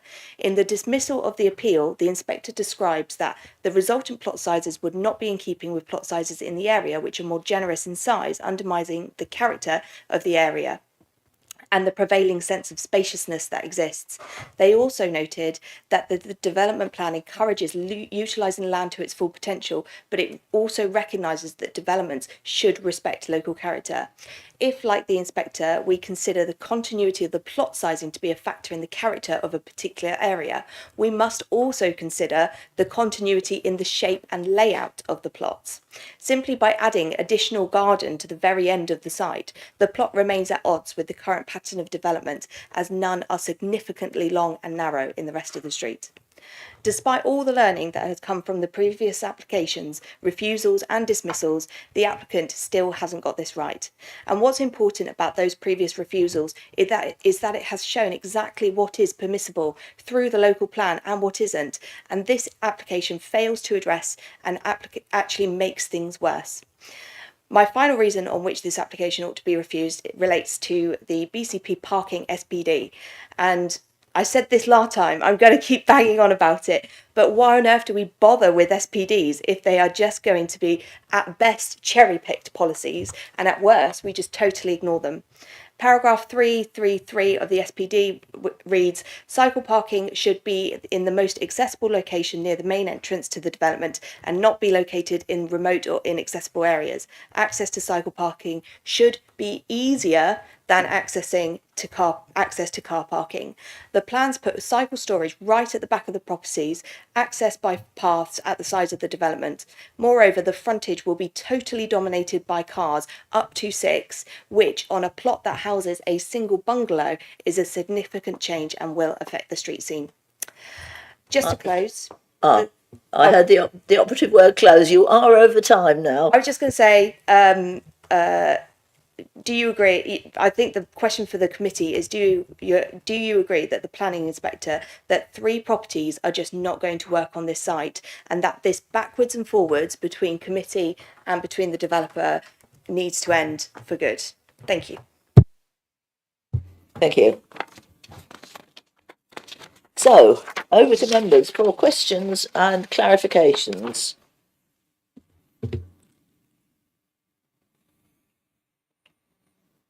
What, none? Right, if there are no questions, we move on to debate. Yes. Just to point out, I think that the officer didn't make particularly clear in his presentation. One thing that we do need to take into account with this application is the council's land supply position. We do only have a 2.1 year land supply, therefore for the purpose of this application, we have to apply the tilted balance. So to remind you, that means that if we were to refuse the application, we would need to demonstrate that any adverse impacts would significantly and demonstrably outweigh the benefits. So that needs to be factored into this decision for this application, and it has been factored in terms of the assessment of the application. It's acknowledged that the changes to the appeal scheme are subtle, but as outlined in the officer's recommendation, it's considered that those subtle changes do make a material difference. And in respect of the character and appearance of the area, we have not been able to identify an impact that would significantly and demonstrably outweigh the benefit of providing 3 family dwellings on that site, or a net gain of 2. So just to bear that into mind when you're making your decision. Thank you. And a hand came up from... Immediately my question. Right. Mr. Firth, have you got any comments? No? Okay, so if there are no questions, we're on to debate. Yes, Councillor McCormack. I think this is one of those applications where most people would agree that the proposal is not exactly the best proposal for this street. However, it does fit in with what our policies say. So I think it's going to be one of those difficult ones where, and I know I'm the first speaker, but I'm probably going to have to move to accept it, but reluctantly, based on that situation. I think it's going to be one of those ones that we have to accept, even if we don't want to, because it clearly satisfies all our policy requirements. Thank you. I've got Councillor Chapman, hotly pursued by Councillor Siddle. As you're probably aware, I'm quite a big fan of the parking SPD, and this, thank you, and this doesn't conform with the parking SPD. We can't allow the. I don't believe we can allow the developers to go, no, we'll just ignore that. It's fine. They'll agree it anyway because they need all the houses. No, we need to stand strong. The parking SPD is there for a reason, and this doesn't conform with it. Councillor Siddle. I was going to take the opposite view to my colleague. I think there have been more than enough reasons to refuse this, and just made some notes around PP28, scale and mass, deeper and higher, parking SPD. The inspector's already refused it, and the changes have been minimal. I think there's a number of reasons, and the tilted balance. I get the tilted balance, but I simply don't see how it outweighs all of those points. It's not a single point that I think we could object to. I think I've noted 5 or 6 points that we could object to that I think would outweigh the tilted balance. And I think the biggest one for me is the scale and mass. It just looks inappropriate in that location. Thank you. Thank you. We have had a move which hasn't yet been seconded. Whether it will be, we shall see. Councillor Challoner. Thank you, Chair. Yeah, I won't be supporting the move actually on this. I can't see that much has changed. I think the ward councillors has quite rightly highlighted the fact that this has been rumbling for some time as a site, with some very similar iterations upon this scheme. The bulk and massing alone is enough, in my opinion, to refuse it. I can't support the officer recommendation at this stage unless someone convinces me otherwise, and I certainly wouldn't support a move to push this through. Thank you. Thank you. Councillor Martin. I think the thing is we are an urban conurbation now, and there is a requirement to provide more housing, and I think the benefits do outweigh the inconvenience of having a large building. You know, I think the benefits of being able to house 3 families on the site is more, especially 4 bedrooms. 4-bedroom houses are quite rare. So, and there is a house next door to it as well. So I don't think it's going to be that much different. It's changed the street scene greatly differently, and also it's brick built as well, which is in keeping. It's just my thoughts. Councillor Dower. I'm with Councillor on my left. Yeah, we need houses, we need homes. The sort of like the street scenes and our conurbation will be changing. It has to. We have to think about all these big plots of land that we have to build on. We need homes for people, we need homes for families. So I'm sorry for the people who feel that it's not in keeping with everything else, but we need more homes. So I want to second that emotion. So we've now got a motion that's been seconded, but we can still debate. Councillor Garrett. I find that it's one of the things that it does. It sort of scrapes the sort of the rules, but the reality is that the bungalow which is there already is quite incongruous with the rest of the street scene that's there, and it's not allowed to be an on balance decision. It's a tilted balance.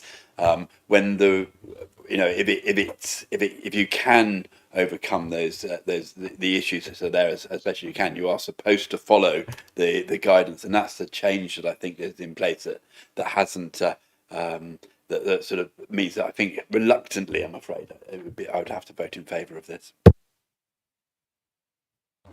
So, Councillor. I just wanted to come back on the need for housing. Yeah, I mean, of course we need housing, we know that. I don't think the addition of 2 in this location is significant, but what is the point of plans? What is the point of the pool plan, neighbourhood plans, SPDs, if all we're going to do is say the need for 2 more houses on one plot overrules them? Because otherwise, why do we have them? I just don't see that there's a point if we're going to do that. Councillor Chair. I would just like to support that comment. Actually, I just feel as though it's almost as though, as an authority, we're being bullied into decisions to accepting things that don't actually sit within our location and support actually some quite significant factors. And I might have some different opinions with regards to certain elements of the SPD, but on this occasion, I would certainly support the objections that are raised around that. Thank you. So we've had a motion that's been seconded to approve this application. You'll appreciate it. This is in my ward, and I'm finding it extremely difficult. I appreciate that this is the best iteration so far of the plans, and I stress so far. Doesn't mean to say it's anywhere near perfect, but it's better than what's gone before. But is it good enough is the question. And there are various issues which suggest that it is not good enough. It's better, but it's not good enough. Particularly the parking issue and the frontage parking and the not sticking to the SPT in terms of cycle parking as well. So it's a difficult one for me. But I think we're all struggling with it in many ways. So we'll be putting it to the vote in a minute, but any comments from the officers? I mean, Chair, I have 2 comments. First of all, one for the person who moved, and the second there, just to clarify the recommendation.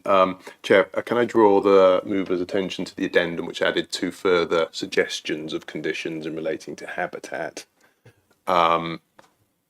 The question therefore being obviously to the mover, is he happy to take on board those suggestions in relation to habitat? And if he is, Chair, I would suggest, if the mover's happy, that perhaps the recommendation would be something along the lines of to approve in accordance with the officer recommendation, together with the additional conditions as referenced in the addendum to the agenda, and with power delegated to the head of planning operations to determine the final wording of those conditions. Yep, happy to. And the second, who was? Yes. And Chair, the other thing I would just mention, just for the record, really, and so members do have it in mind, that of course, as we came up last, almost in relation to the last item as well, starting position for any determination in accordance with the development plan unless material considerations indicate otherwise, and what Mr. Bishop's highlighted is obviously a significant material consideration, which is the MPPF. Just so members are aware, and I can't remember if this has happened in this committee before, but I'm going to flag it on that basis, just to keep in mind, obviously, if they didn't go with this particular resolution, then we'd have to look for another resolution. If it was for refusal, then the next exercise would be asking members and whoever the mover and seconder were to identify consideration of the relevant local development plan policies and any other reasons why they think it should be refused. So that's an exercise we would have to go through if it was to be refused, but obviously we're not there yet and it might not matter. But I just mentioned that just so it be kept in mind. Thank you. Any comments from you, Mr. Bishop? No, nothing further from me, thanks. Or from the case officer? Nothing further from me, thank you. Thank you. Councillor Salmon. Can I just ask a question? Sorry, I know we're slightly beyond questions, but we moved quite quickly beyond them. In relation to should we get to a point of needing grounds for refusal, is the non-compliance with the SPD sufficient as a grounds for refusal? Chair, again, shall I briefly comment on that and let Mr. Bishop expand? Chair, I mean, again, when you talk about conflict with the SPD, as I just indicated, the starting point is going to be your local plan policies, and the local plan policy does reference the SPD, or one of them does. So I think at that point we would have to start looking at that policy if members were going to go, or members would have to think about that policy and think whether or not the conflict, to the extent they considered there was a conflict with that policy, was enough to mean the proposal was in conflict with the local plan as a whole. There might be other issues as well they want to pick up on, and whether a material considerations then indicated otherwise. So that's the process you have to go through. So it's not a complete answer, but I think if we got to that stage, I think we'd have to work our way through that, and members would have to think about that at that point. But in itself, it is potentially a conflict, if you took that view, with a policy of the local plan. And the 5-year land supply. Sorry. And then obviously that's all counted. Yes.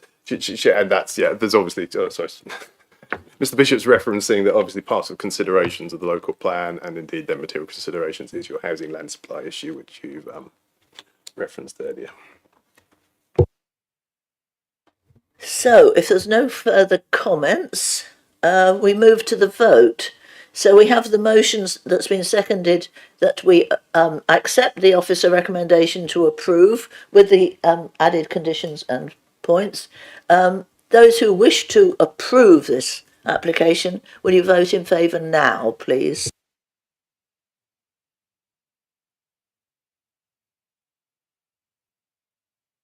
And those who wish to refuse, and I'm not voting because I now realise that I'm going to have the casting vote. 5. Oh. Literally, I think the first time I've been in the position of having to put a casting vote. And as I said when I spoke, I'm very torn on this. It's in my ward, and obviously I want to support my residents. But also I want to do the right thing for the wider community and for the council. And having been in the position on another issue when I didn't have a casting vote for an application that was refused by this committee, but then went to appeal and landed the council in considerable expense. Now, this isn't an application on that scale by any means, but the limited principle applies. I think I've got to go with the officer recommendation and approve. Very difficult. I know it is not a popular decision, but I think that's what I've got to do in all conscience. So I put my casting vote to approve. Chair, can I just check? So the point's been made to me. I think you cast your first vote to make it a balanced decision, and then you've now passed your... Sorry, I don't think Mr. Bishop was aware that you have now... I have actually changed. Voted that's both ways. No, I didn't. No. That was just because I think Mr. Bishop missed that point. Probably should have done. That's what I understood. I saw that, but I don't think Mr. Bishop did. So just for the record, I think it's worth clarifying that. Thank you, everybody. We're moving on now to 26 Sopwith Crescent, and it's the same case officer doing the presentation. So we'll just wait for people to move as appropriate. We could do, yes, let's have 5 minutes. We'll probably have a lunch break after the next item, but if you want a comfort break now, by all means.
So, having had a short break, we're now back for item 6C, which is 26 Sopwith Crescent, Wimborne, although it is in BCP.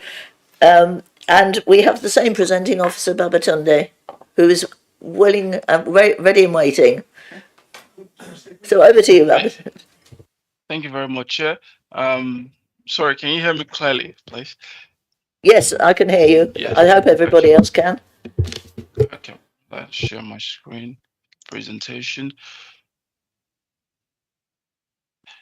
Yes, I'll be presenting this new application on the planning reference APP/24/00637/F.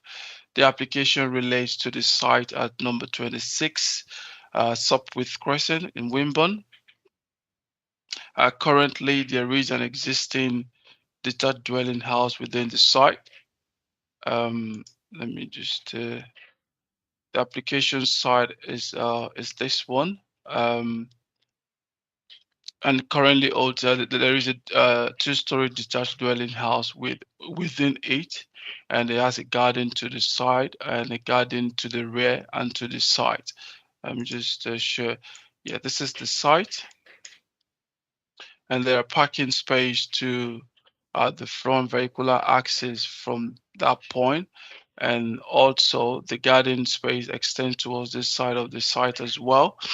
And there is an existing conservatory site extension on this side of attached to the main dwelling.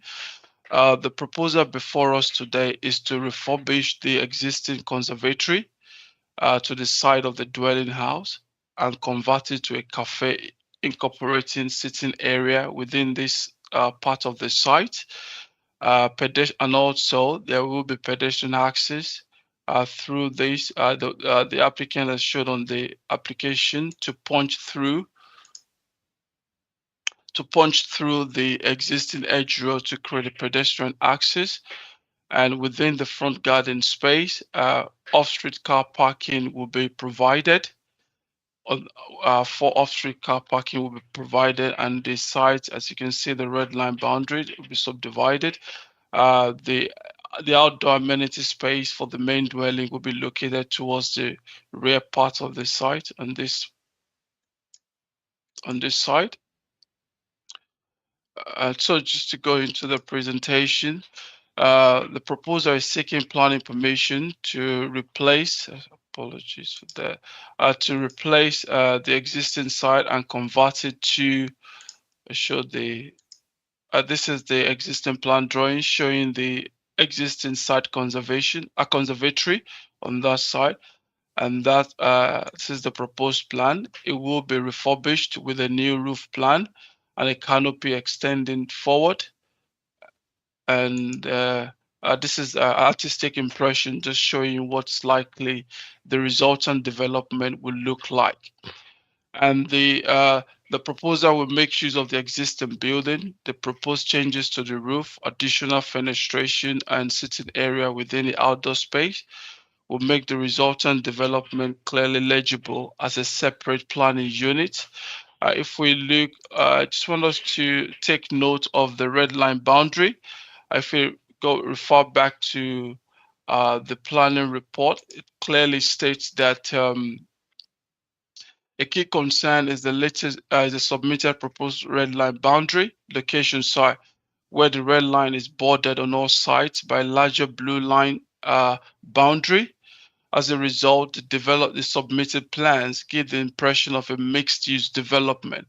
If I go back to say, you can see the red line. Sorry, can you hear me? Yeah, we can hear you. It was just that on screen we didn't have the right plan, and it's gone again. Okay, that's the one we need. So yes, this is the sorry, this is the right plan. This is the red line. This is the plan. The site location proposed site plan showing the where the proposed development will be sited. This is where the existing conservatory that's proposed to be converted to the cafe will be located. Sitting area will be towards this side. Parking off-street car parking will be located within the front parking area. and the red line shows that this site is demarcated from the main dwelling.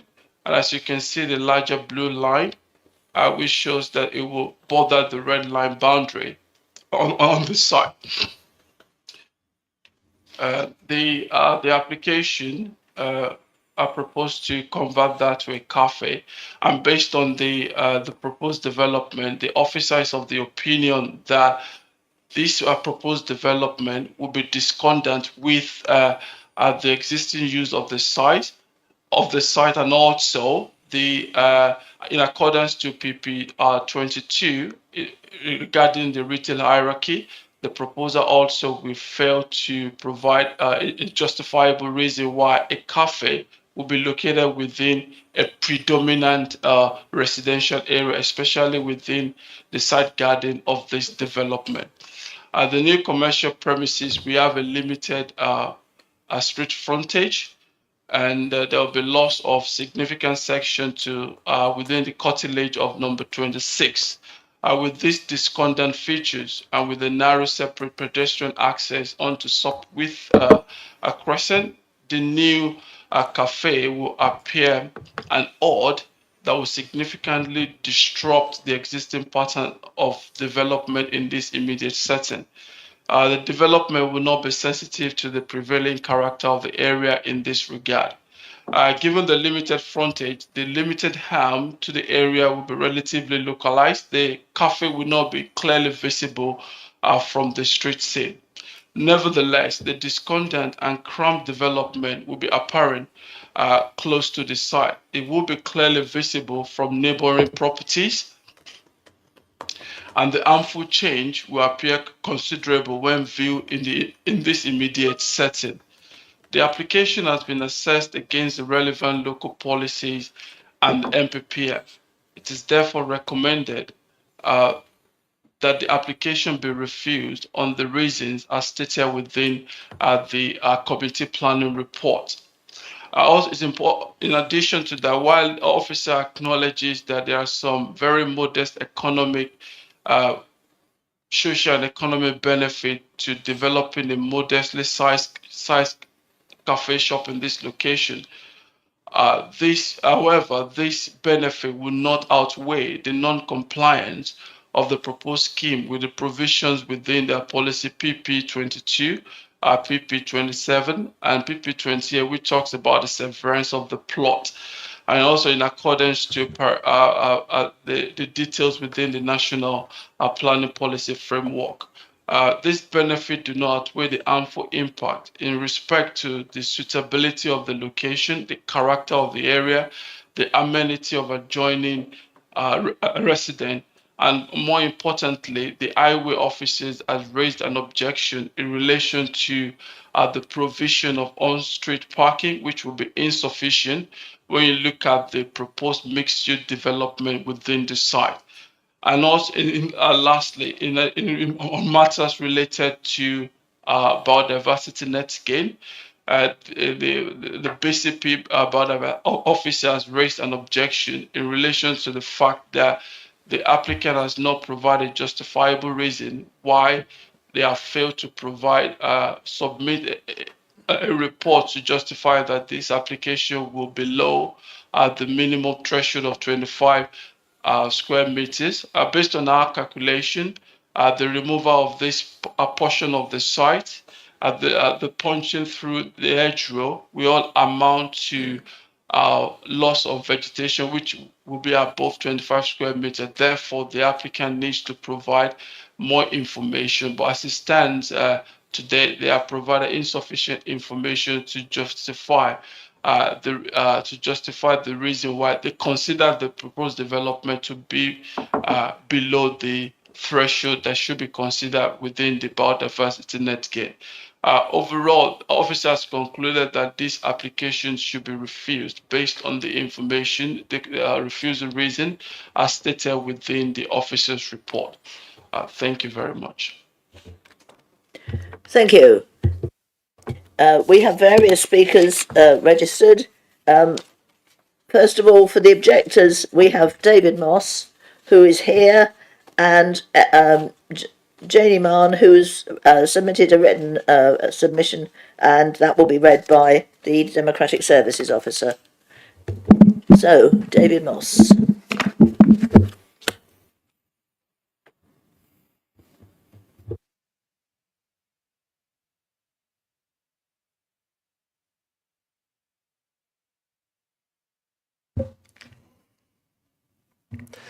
Members of the Planning Committee, I'm opposing this coffee shop proposal.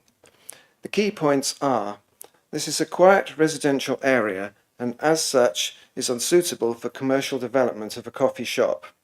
I also understand that this would conflict with the pool local plan.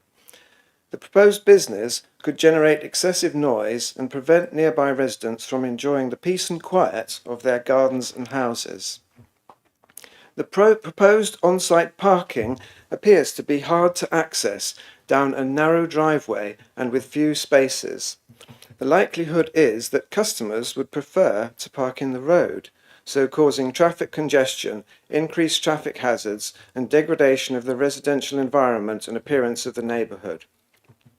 The hours of operation from 7:30 in the morning to 2:30 in the afternoon could wake neighbours and affect the enjoyment of their properties and gardens for much of the day, many days of the week.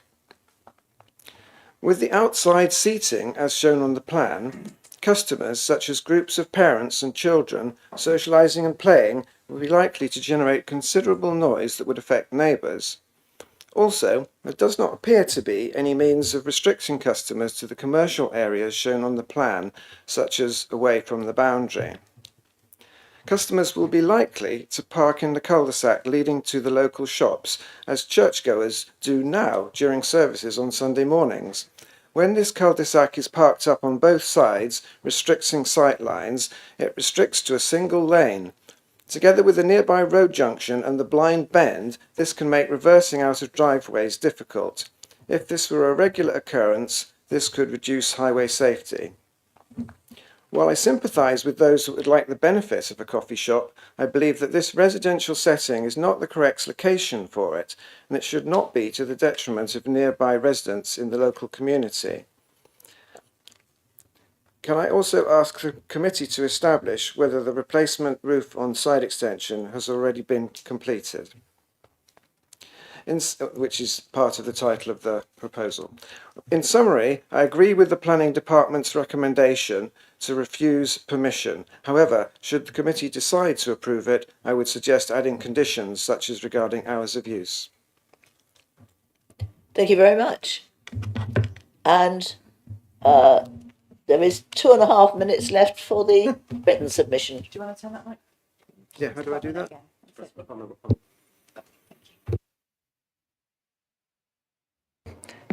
Thank you, Chair.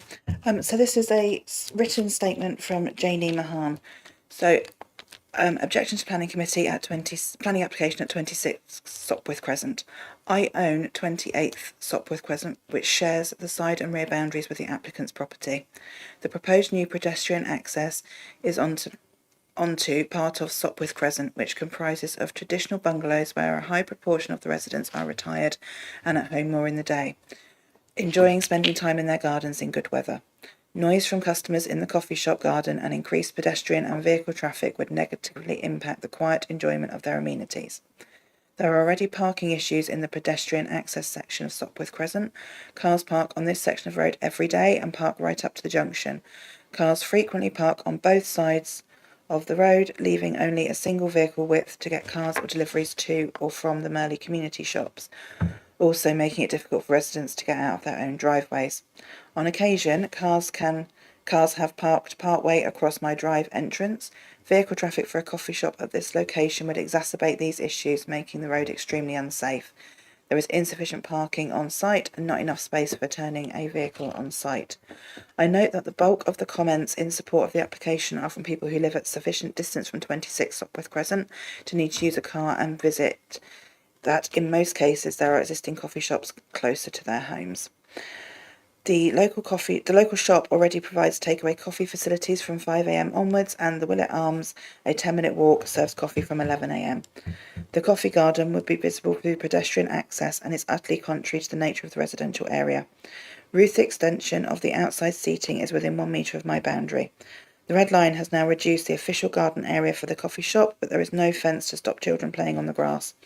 The proposed application has seating for 20, but no provision for toilets, which would be mandatory for this size of coffee shop. The patio doors to the rear of the indoor seating area could be opened, allowing more noise from the customers and serving area. Customers' children may go into the rear garden, designated home use, to play with the proprietor's children, which would be difficult to police or enforce and would create more noise to the rear of my property. In conclusion, there is neither the need for a coffee shop at this location, nor is it an appropriate location for a coffee shop due to the noise issues, residential character of the area, parking issues and highway safety. Thank you. And that fitted exactly in the 5 minutes. So, good. Now we have two speakers on behalf of the applicants or supporters. First of all, the agent James Kane, who is on Teams, and then we have Pippa Wheeler, who is the applicant, and she's here in person. And again, 5 minutes to share between you. Thank you, Chair. My name is James Kane. I am a chartered town planning consultant, and I'm sharing the 5 minutes with the applicant who's in the room with you today. In terms of proposed reason for refusal 1, this will be a small commercial use with a focus on community benefits, and it will be discreet in the street scene. There will be little alteration to the character of the area given the secret garden setting. Whilst this is a parcel of land currently attached to a residential property, it is in effect an additional garden or plot, and as such the existing property will continue and maintain its own private rear garden.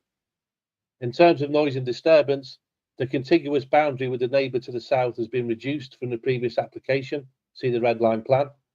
The use will only operate for 35 hours out of the 168 hours in any week, and not in evenings or on Sundays. Signs will be displayed ensuring customers respect the amenity of all neighbours, and appropriate materials will be used for furniture. Users of the community cafe area are only allowed within the red line areas, as shown on the site plan, and are only able to consume their food and drink within the yellow hatched area as shown on the site plan. This can be confirmed by condition. In terms of parking, the majority of customers are going to be parents on the school run and therefore arriving on foot. For those that will arrive by car, we feel we have complied with the SPD in terms of parking numbers. Put simply, when the secret garden is open, then the front parking area will be for customers. When the secret garden is closed, then that front parking area will be for the use of the residential property. In terms of biodiversity, our IBA architects have measured the amount of habitat lost, and it is 24 square metres. The LPA dispute this. If members are minded to grant permission based on reasons 1 to 3 above being considered acceptable, then there is either an option for a short delay before the decision notice is issued to either conclusively prove this, or the applicant can purchase credits from the nearby available Environment Bank. I noticed that the previous application today had a condition proposed that would deal with this. There is a clear need for this business, otherwise the applicants wouldn't be considering it, and it is effectively a vacant plot of land that can be utilised to serve the local community. Members also have the opportunity to grant a temporary use, and I'll hand over now to the applicant. Thank you, Chair. Thank you. And there's approximately 2.5 minutes left for you, Ms. Wheeler. Thank you. Hello, and thank you for giving our Times your time and attention today. We think we could create something great and much needed in our community, as shown by the support of local councillors, the vicar, and amongst many others. We have actively engaged with our neighbours, ensuring a community-centred approach to this project. Their feedback has been invaluable in shaping our proposal, and our focus is on community values. Our proposal does align with public interest and reflects the overwhelming support that we have had through petitions and the online portal. We have diligently followed the recommended processes and are prepared to implement adjustments suggested by the BCP. Our proposed site is perfectly situated in a triangle of local amenities in Merley. The shops, the school and the church are all within 100 metres in each direction. There are no similar amenities in the proposed area, and we feel that we in no way compete with BCP's town centres, so refusal on this space for our tiny coffee shop we feel was moot. Diversity is a key focus of the Secret Garden coffee plans. The Secret Garden is designed to work alongside nature, it's within the title, and will be a big part of its charm. We are committed to preserving as much of the greenery as possible and even aim to enhance the current space. The site will be continued to be surrounded by 10 foot of hedge just with a little hole on the inside. We fully intend to work with local suppliers and high quality and eco-friendly produce as part of the broad approach to the sustainability. This approach underscores our dedication to the ecological balance of the long-term community benefits. Additionally, to highlight the viability and benefits of the endeavours, in which you can see in the comprehensive report, other residential areas such as in Porchester, Hampshire and Corfmullen have previously and successfully demonstrated similar initiatives with council support for small coffee shops. In this residential area and elsewhere, BCP continue to approve construction of new homes without really considering designated space for commercial businesses and support the community without unnecessary travel. The oversight leaves residents without local hubs for connections and social interactions, which could be more sustainable on the doorstep. We do hope that you can give us the chance to bring a little hub to our community. Thank you. Thank you. And again, admirably just about on time. And now the ward councillor, one of the three ward councillor, Councillor Richard Burton. Thank you, Chair, for allowing me to speak on this, and also thank you for the planning officer for your report. I don't disagree with the reasons for the refusal on the report because it's within the policy, but I'm here just to do a little bit of painting, a bit more background, and to explain the situation a little bit more, and to see whether add a bit more information to the planning committee. Yeah, first off, I would pick up what you said about Wimborne. Yeah, Merley is a Wimborne postal address. I noticed that some of the comments on the planning portal, people have put with a Wimborne address. Some of them live within BCP, within Merley. Some of them don't live within BCP, they live in Wimborne town. It's BH21 postcode. The application, so I'm here actually to support my residents who've got the application in and to add a bit to the vision. The coffee shop is something which a lot of residents of Merley have been looking for. A number of people have already tried in one way or another. The church has tried to have a coffee shop and provide a warm space in the past. It didn't really work for them. The community centre also tried to do a coffee shop because there seemed to be a demand. Now, I said the community centre, that the term community centre has been used to use something different in this report because the centre of the community is where the shop and the church and the takeaway are. We also have a community centre in Merley, which is about a 12-minute walk in the opposite direction. So they also tried to do a coffee shop, which didn't work out for them. I totally agree that we need to avoid parking issues. And noise and possible littering, although I don't see the vision of what has been suggested here actually causing those problems. I know the area very well. I man the lollipop in the local school on a Friday morning, so I pass this place. I see a lot of the parents dropping the children off. The vision for this I see is somewhere that people can walk to, not to drive to. If we can find a way to allow it to happen while overcoming the problems, the possible problems of parking, I would leave that over to the committee. So thank you for your time, Chair and committee. Thank you. And only half your time used. So we move on now to questions, and I've immediately got a question for the case officer sparked by one of the objections, and that is the use of toilet facilities, because a cafe would have to provide toilet facilities. Obviously, there must be toilets in the existing dwelling, but what arrangements are in place to make them accessible for potential customers? Thank you very much, Chair. As you are aware, if you look back on the submitted proposed site plan, the red line boundary showing the location of the site, where the red line is both on our side with the larger land boundary. it gives an impression of a mixed-use development where the dwelling house and the proposed cafe will share facilities such as kitchen, car parking. The applicant has not made any provision in terms of those associated facilities to be provided.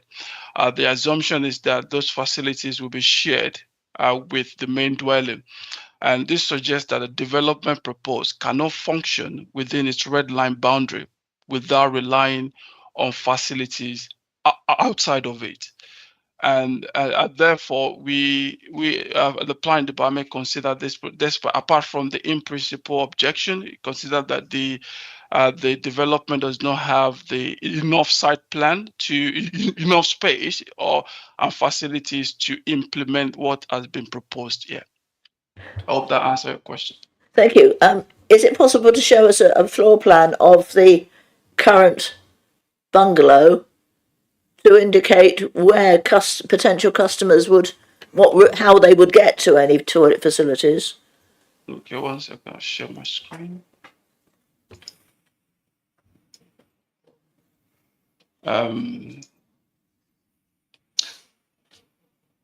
This is the proposed first floor plan.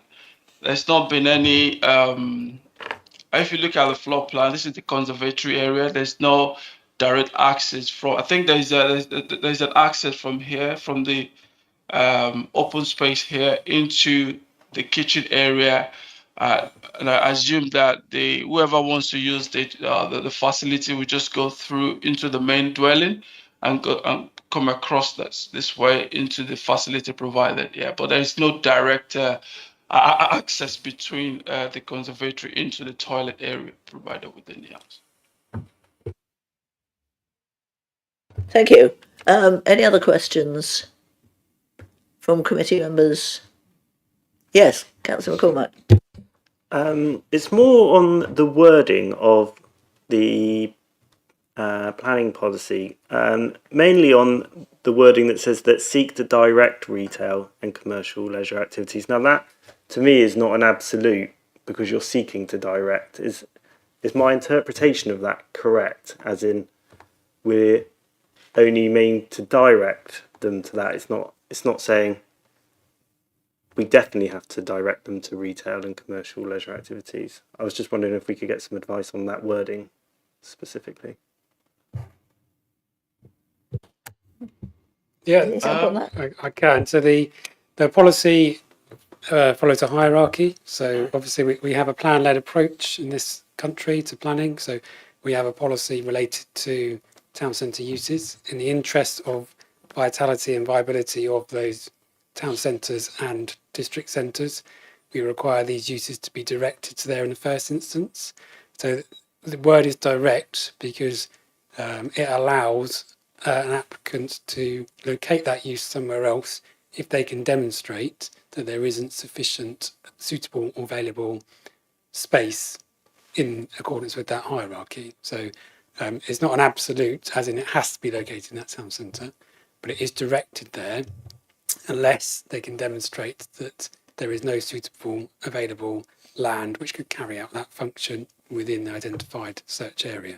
So in the interests of our retail policies, they're all encouraged at maintaining the viability of our centres. So if you didn't have that policy, retail uses could be located anywhere, and then that would potentially detract from the viability of the existing centres. Yes, Councillor Siddle. I just wanted to pick up on the toilet question, if I may, that you asked. I just wanted, and apologise if I've missed it or I don't know and I should. Are there any regulations regarding the provision of toilets that we should take into account, or do we just ignore it? Again, Mr. Yeah, I can answer that. Well, there would be other legislation, I imagine, so environmental health or licensing permissions, but in respect of planning, there wouldn't be a policy that specifically requests toilet facilities. You could probably consider it in the round if you're looking at the suitability of this location and premises as a cafe. I would say you would have a common sense approach that a facility like this you'd expect to have a toilet in it. So maybe that points towards the fact that the site isn't potentially suitable for this type of use. But there's no specific planning policy requirement that requires those sort of welfare facilities. Yes, Mr. Firth. So, Chair, just to also make a technical point here, which is if I can focus members, and I haven't got it in front of me, to the actual description of the application that's before you. And I'm sorry I haven't got it in front of me, but I'm just trying to find it.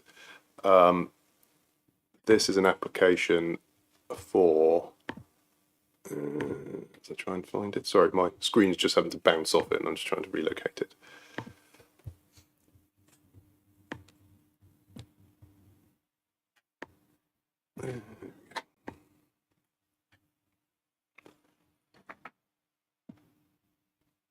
It's going blank. There we go. Do you have a copy of it in front of you? What are my notes? I'm just trying to find the wording of the description of the application, Chair. If we on the opening page, maybe. Yeah, my screen's going incredibly slowly. That's the I don't problem. remember what page it was. If you just going to share my screen, bring up the report. There we go, sir. Please. So if members have a look at the description, it's actually an application for replacement roof, but also a change of use of part of the house and garden to Class C 3B. It's not seeking a change whole of the use of this site to a mixed use. It's seeking to essentially partition off part of the land for a different use entirely. And I think one of the problems that you might have, therefore, in relation to toilet is actually once you start blurring the boundaries between what is used for E3 and what is going to be used for a dwelling house, how that sits in planning terms and what the application is actually for. So I think if members were going to go for an approval, I think that's something we'd have to start seriously thinking about as to the scope of the application that's been submitted and the flexibility within that application. Yes, Councillor Chapman. I've found some information on the toilet scenario. It refers to the number of seats, and I haven't been able to verify quite yet exactly what that is. But how many seats does the cafe have? Yeah. There was a reference to 20, I think. Oh yeah, as I say, I've found something that suggests that more than 10 requires a toilet. But as I say, I haven't been able to fully verify that. Where have you found this? Yeah, but I mean, in what document? What sort of document? I'm not going to share my source currently because I'm not being able to fully verify it, but I am. Thank you. Any more questions? Right, we move on to debate then. So, Councillor McCormack. Thank you. I actually quite like this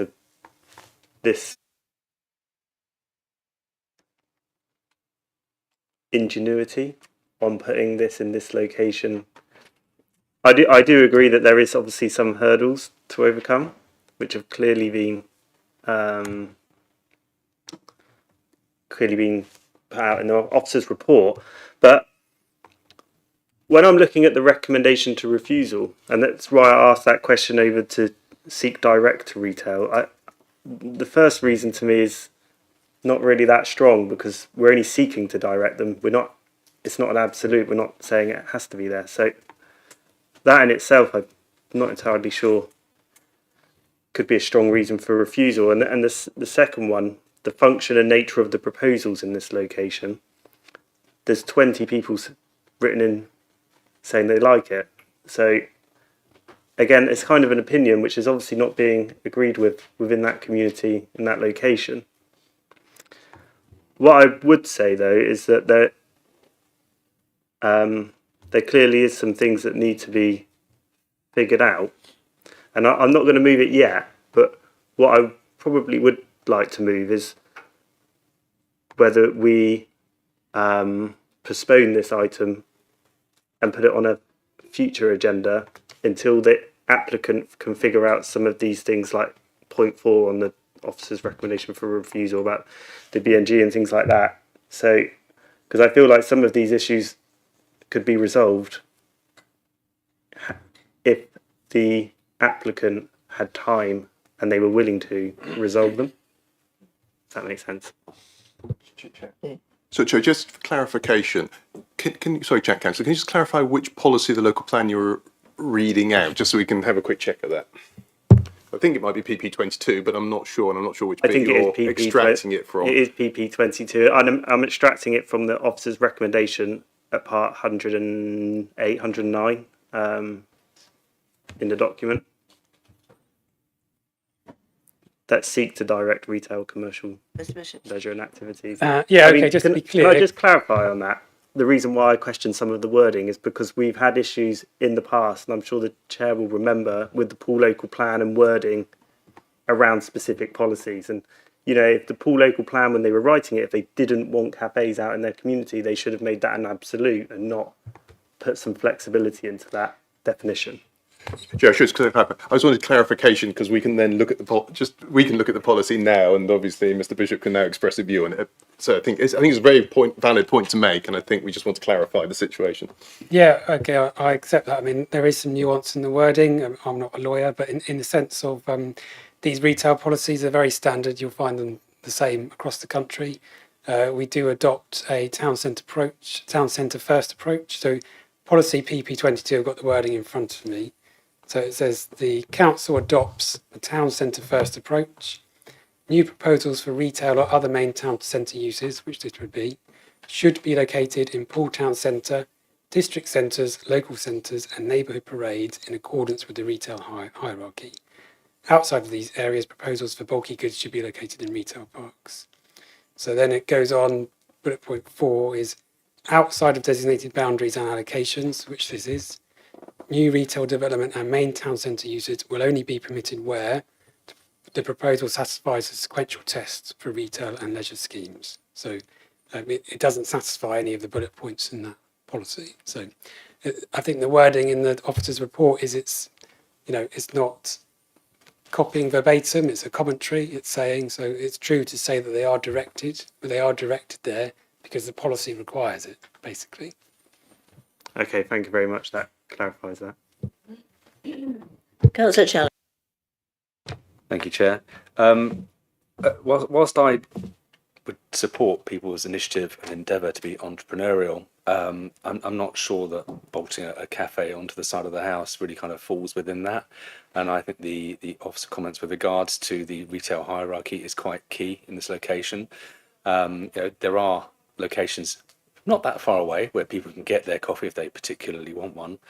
And I am very concerned about this whole blurring of distinction as to what remains as residential, what then becomes commercial, and where you go from there. I fully support the officer recommendation in terms of refusing for those reasons. I would like to move that we support that recommendation and that we do duly refuse the application. Thank you. Thank you. So we've had a possible move, but now we've had a definite move to support the officer recommendation. So I'll be looking for a seconder for that at some stage. Not necessarily.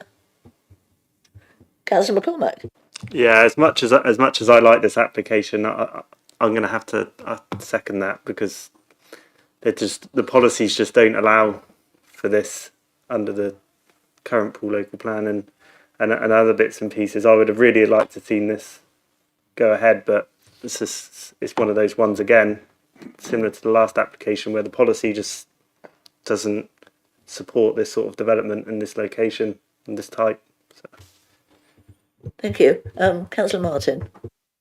Could we defer the application, as Councillor McCormack suggested earlier, to give the applicant time to have a rethink about the toilet facilities? I mean, as they are, I would refuse it because I wouldn't want to be in a coffee shop where other customers are having to walk through the kitchen where my food's being cooked so that they can go to the toilet.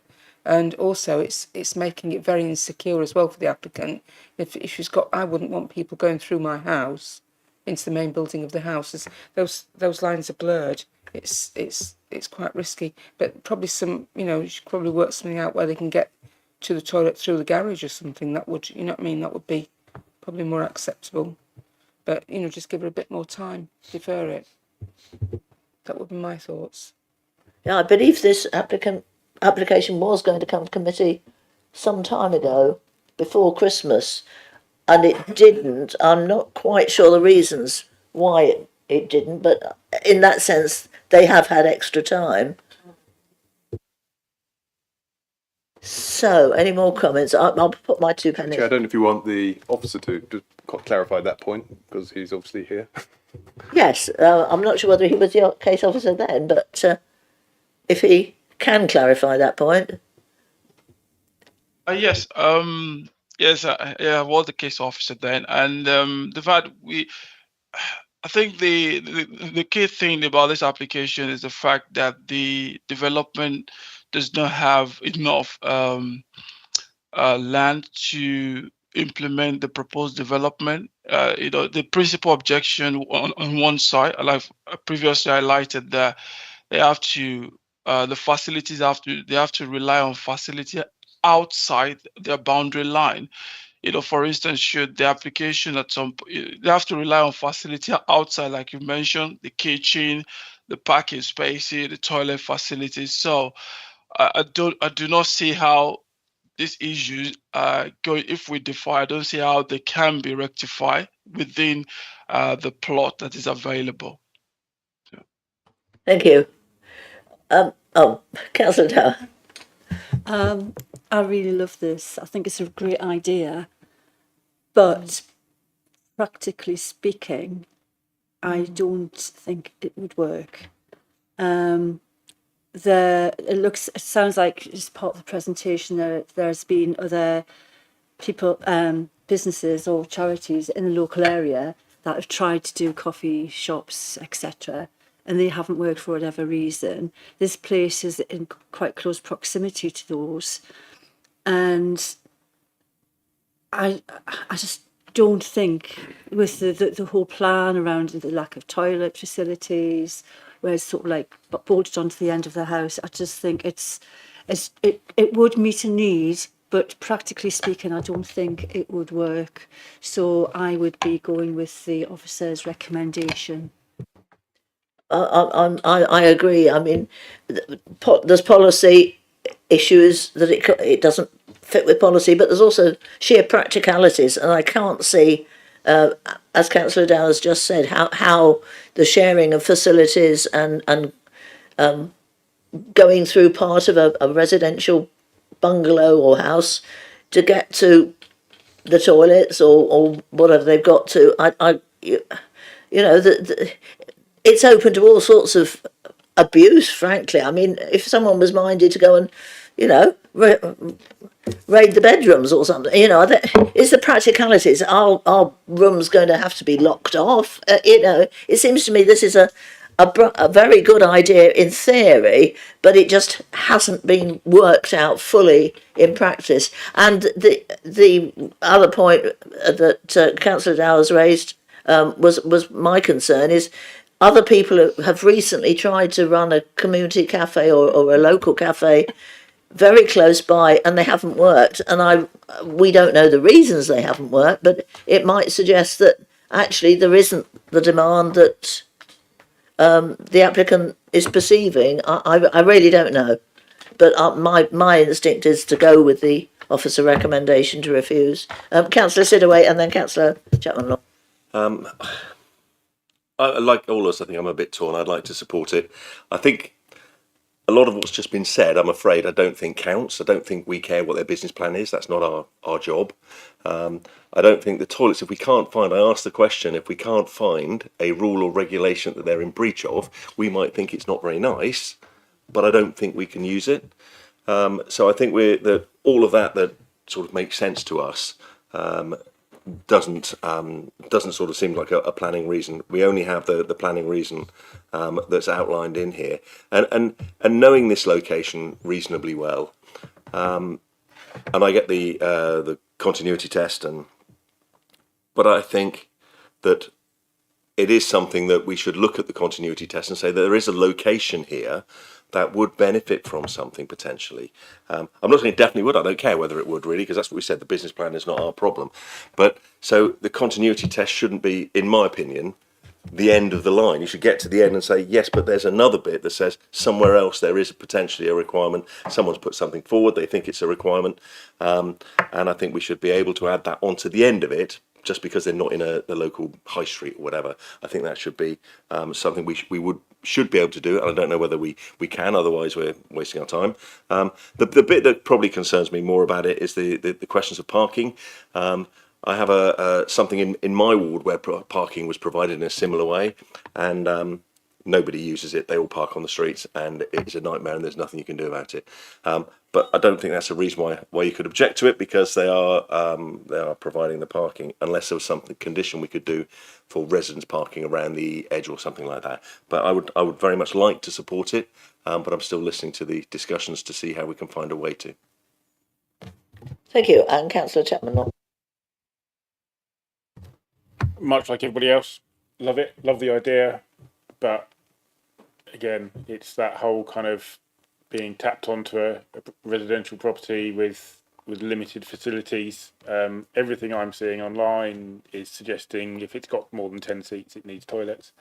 And personally, if I'm going to go to a cafe, I would be looking, if it didn't have a toilet, I'd be probably not revisit in future. But I can't find the actual legislation that says that currently. But as I say, love it, but it's just lacking a little bit. So, nobody else signifying the wish to speak. We've had a motion that has been seconded that we go with the officer's recommendation to refuse. Before I actually put it to the vote, Mr. Firth and Mr. Bishop, have you got any further comments you want to make? No? No. Okay, so we put it to the vote. Those who wish to go with the officer recommendation to refuse, will you vote now, please? 1, 2, 3, 4, 5, 6, 7, 8. And those who want to refuse the officer recommendation, in other words, to approve the cafe, we have 1, and I don't think that leaves any for abstentions. So the officer recommendation to refuse is upheld, although, as you can, I hope the applicant can see, we like the idea in principle, in theory, but in practical terms, in policy terms, in highway terms, not this application. Maybe another one, who knows? Thank you.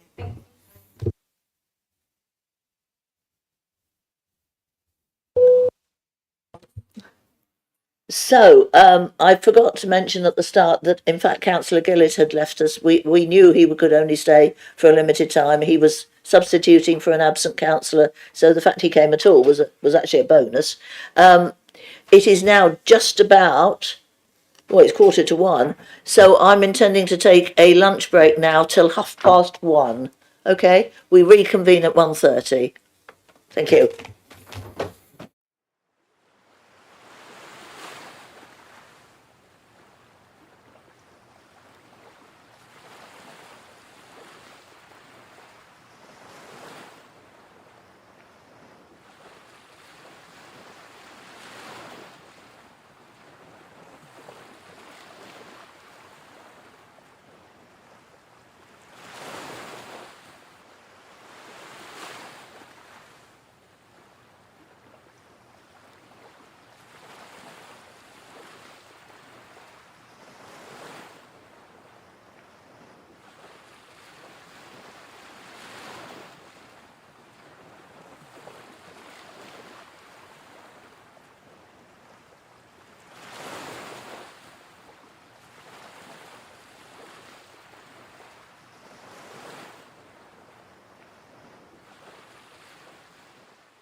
So welcome back to the resumed meeting of Western BCP Planning Committee.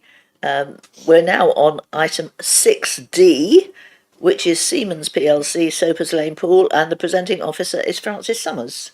You'll notice, if you're watching on screen, that the committee is now a bit reduced because several people have had commitments after lunch, but there are 7 of us, which means we are more than quorate and able therefore to make decisions. Thank you, Chair. Can everyone hear okay? Lovely. Okie dokes. Okay, so this application is for the demolition of the existing buildings and structures within a site, redevelopment of the land for flexible class E, B2, B8 use classes, some office space that will be ancillary, associated park and service and landscaping, access and ancillary infrastructure. So we are in the Creekmore ward. Along Soapers Lane is the north of the site. Actually, if I think I can change my pointer and you might be able to see it better. No? Okay, can you see my cursor? Oh, lovely, okay. I was trying to get a laser pointer, but never mind. So Soapers Lane's along the north of the site here, and there's Cabot Road and Technology Road here. Okay, we've got Parvelux on this side to the east. We've got residential dwellings up to the north, Premier Inn and some more sort of industrial uses to the south, and then this is remaining the rest of Siemens next door on the west. So here's just a bit of an aerial shot to show you the site. So we've got this big structure on site and this big structure on site. So this one at the top, that's along the northern edge. That one's currently in use, but not using the use very optimally. And that one will be proposed for demolition in phase 2, which I'll come on to in a minute. This building here is completely vacant, and that one's proposed for demolition. You can also see this great big area here that's all grass and trees, and then this great big area down here that's all car parking at the minute. So hopefully you know where we are now. So here's some photos from my site visit. So this is looking from the south up north at that building that's currently part occupied. And then you've got the grassed area here. This is the eastern boundary of the site. Sorry, looking east from the southern boundary of the site. So this is the car parking I was talking about. This is looking along the northern boundary. So this is Soapers Lane. You can see there's a great big tree line along here. The current building that's in partial use is behind that, so that's where the site is. There's some trees along here, a big landscape buffer, some hedging, and then the residential is over on this side. Just quickly showing you the bus stop here, because that'll become relevant later, and then a bit more of a clearer view of the residential properties. This is the Parvelux site next door, so note, sort of the height of that, because that'll be very pertinent to this proposal. And then that's looking onto the site from the south. This is the part-occupied building, and this is the one that's completely vacant. There's also a public footpath cycleway that goes along the east of the site, so that's between the Parvelux site and this proposal. That'll remain unaffected, but I thought it's worth you seeing it. And then this is the tree line boundary along the north as well, just to show there's opportunities for increasing any screening here, which is what's proposed. So I'm not going to read through all this, but because hopefully you've read the report. I know it was comprehensive, so I'm going to just pick out what I think are the salient points. So first things first, it's proposed to be built out over 2 phases. Phase 1 is the construction of this unit, the Unit 1, the great big one in the middle, the access, there's BNG proposals, but crucially they'll be keeping building 1, so this part occupied one at the north, because that's still within a tenancy agreement, so that one will remain in phase 1. And then phase 2, they propose to build out units 2 to 8 down here, so they're a lot smaller units, and then units 9 and units 10 to the north, and then the rest of the BNG. So key considerations are the following. I'll just quickly take you through each one. So this is an allocated site. It was allocated for employment use. It's an existing employment site with the Parvalux site.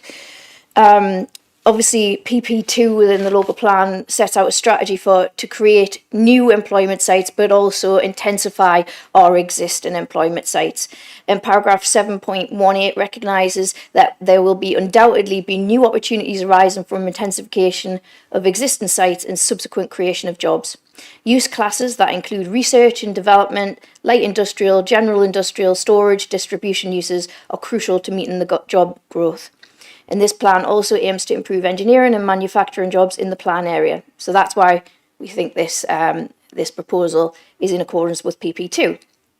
PP16 is also pertinent. Preamble to the policy at paragraph 7.15 states that pools existing in isolated employment areas should be maintained primarily to provide activities falling within B1, which is office, basically that e-use class that's proposed, because that's all changed now. Research and development and light industrial. B2, which is general industrial, and B8, which is storage and distribution. So it entirely meets that policy as well.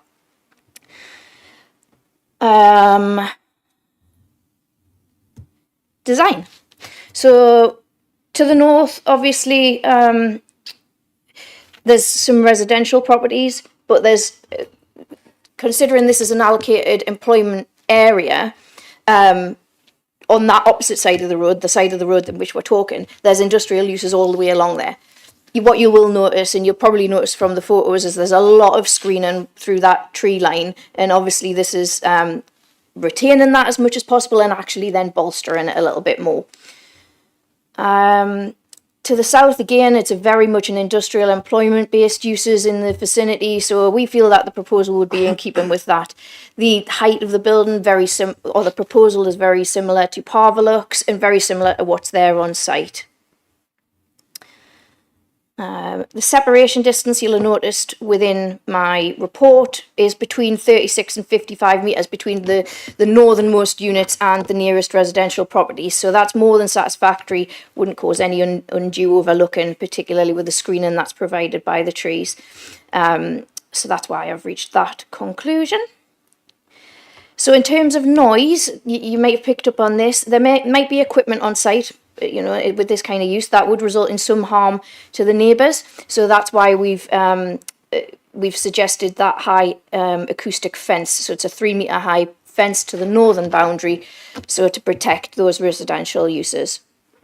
Council's environmental health officers content with that, and a condition requires certain noise levels not to be breached. And also in the report, you might have noticed materials. Some of our urban design officers did raise some concerns about the materials. They didn't like the dark materials proposed.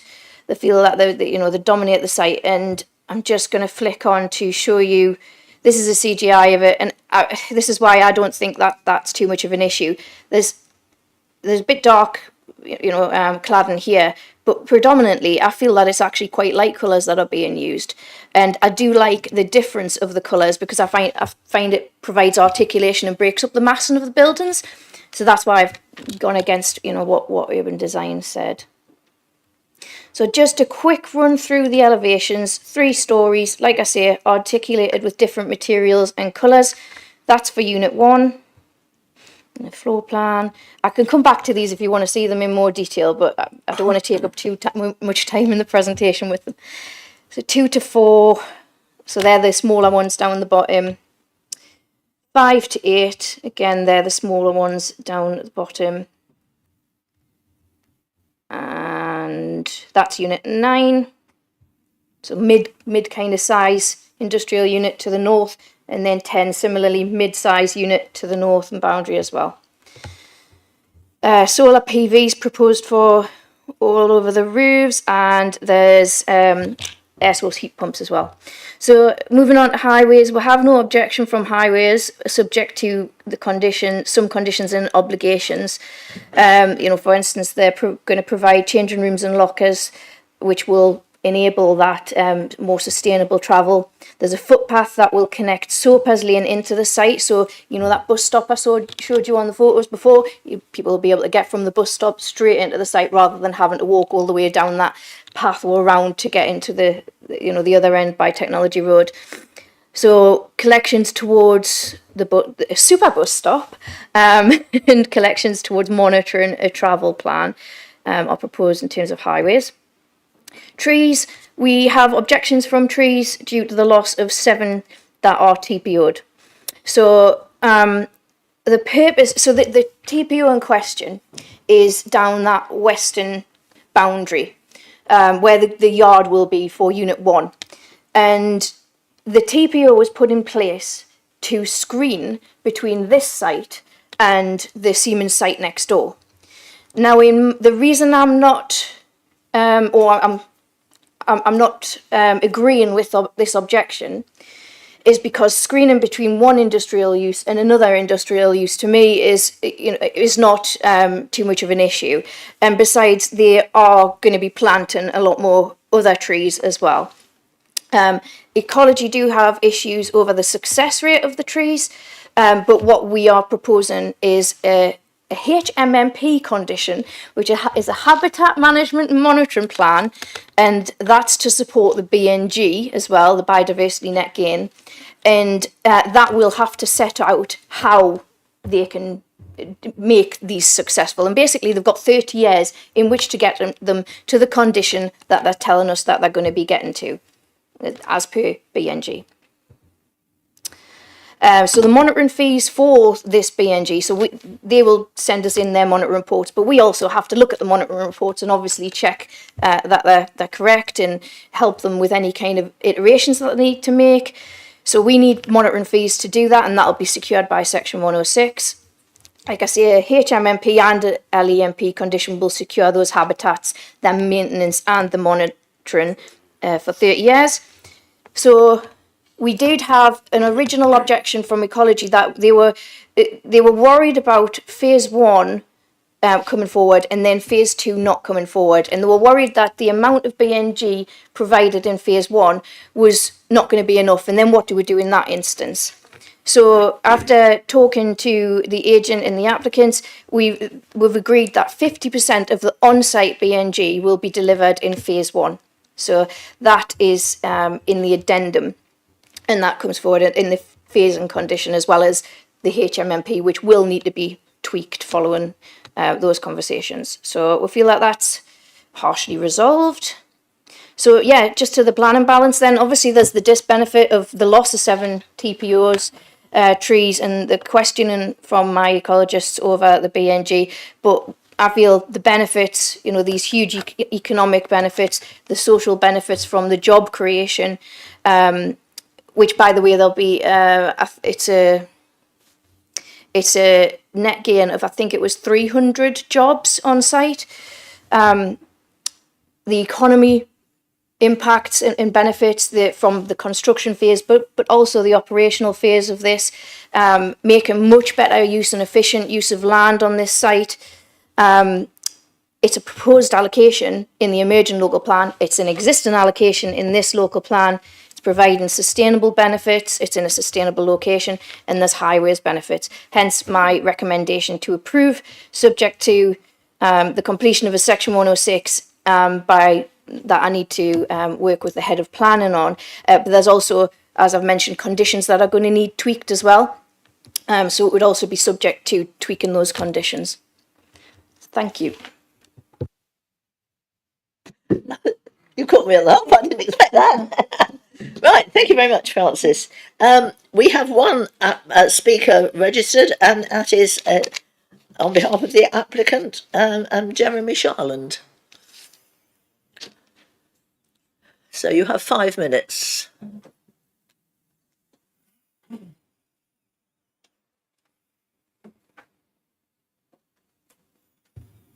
Right, can you hear me? Great. Chair, members, thank you for allowing me the time to address you this afternoon. I am Jeremy Sharland, Development Director for the applicant Kingsbridge. As you've heard, the application is for the redevelopment of a proposed allocated employment site in the emerging local plan.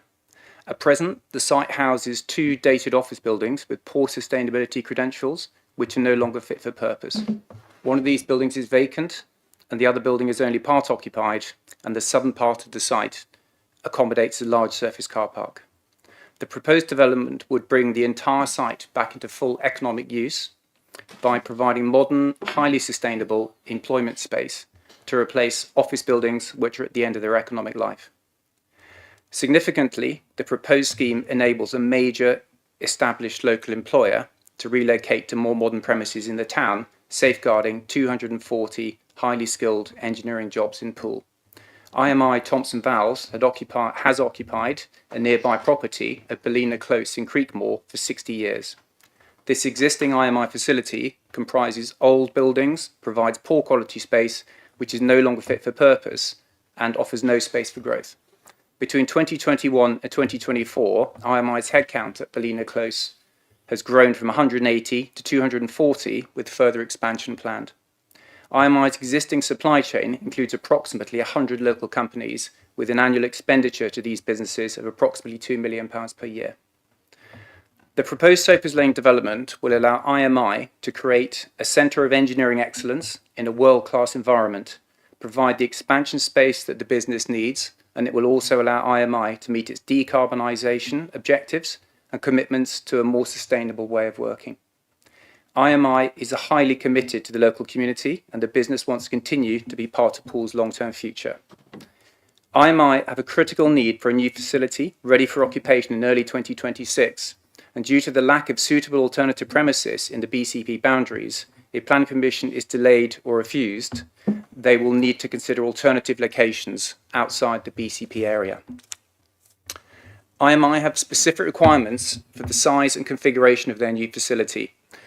The immediately available land at the centre of the site, which can accommodate the IMI facility, has a number of constraints, including an office building to the north, high voltage power cables to the east, a current surface car park to the south, and a line of trees to the west.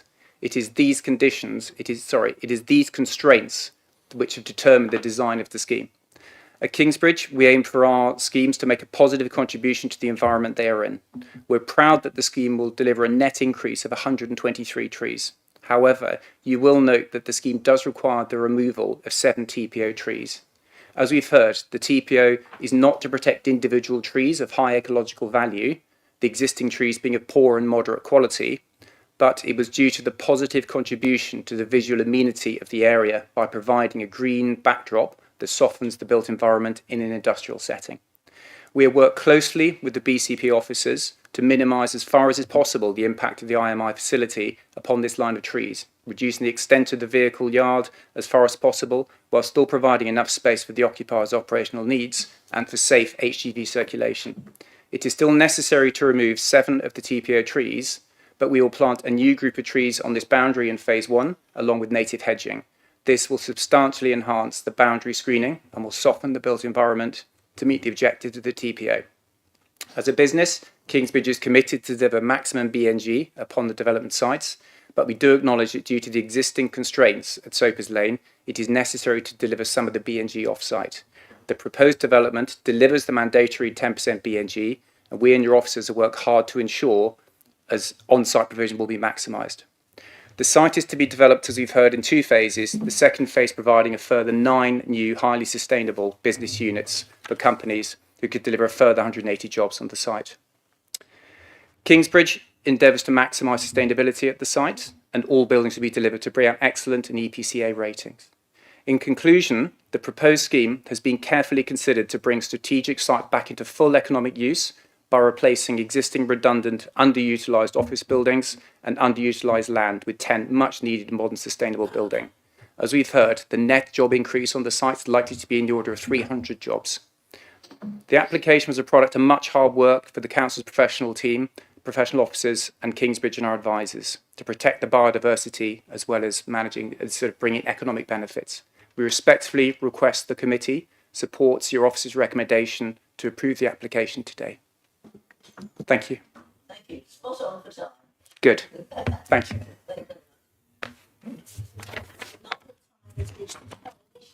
Of course.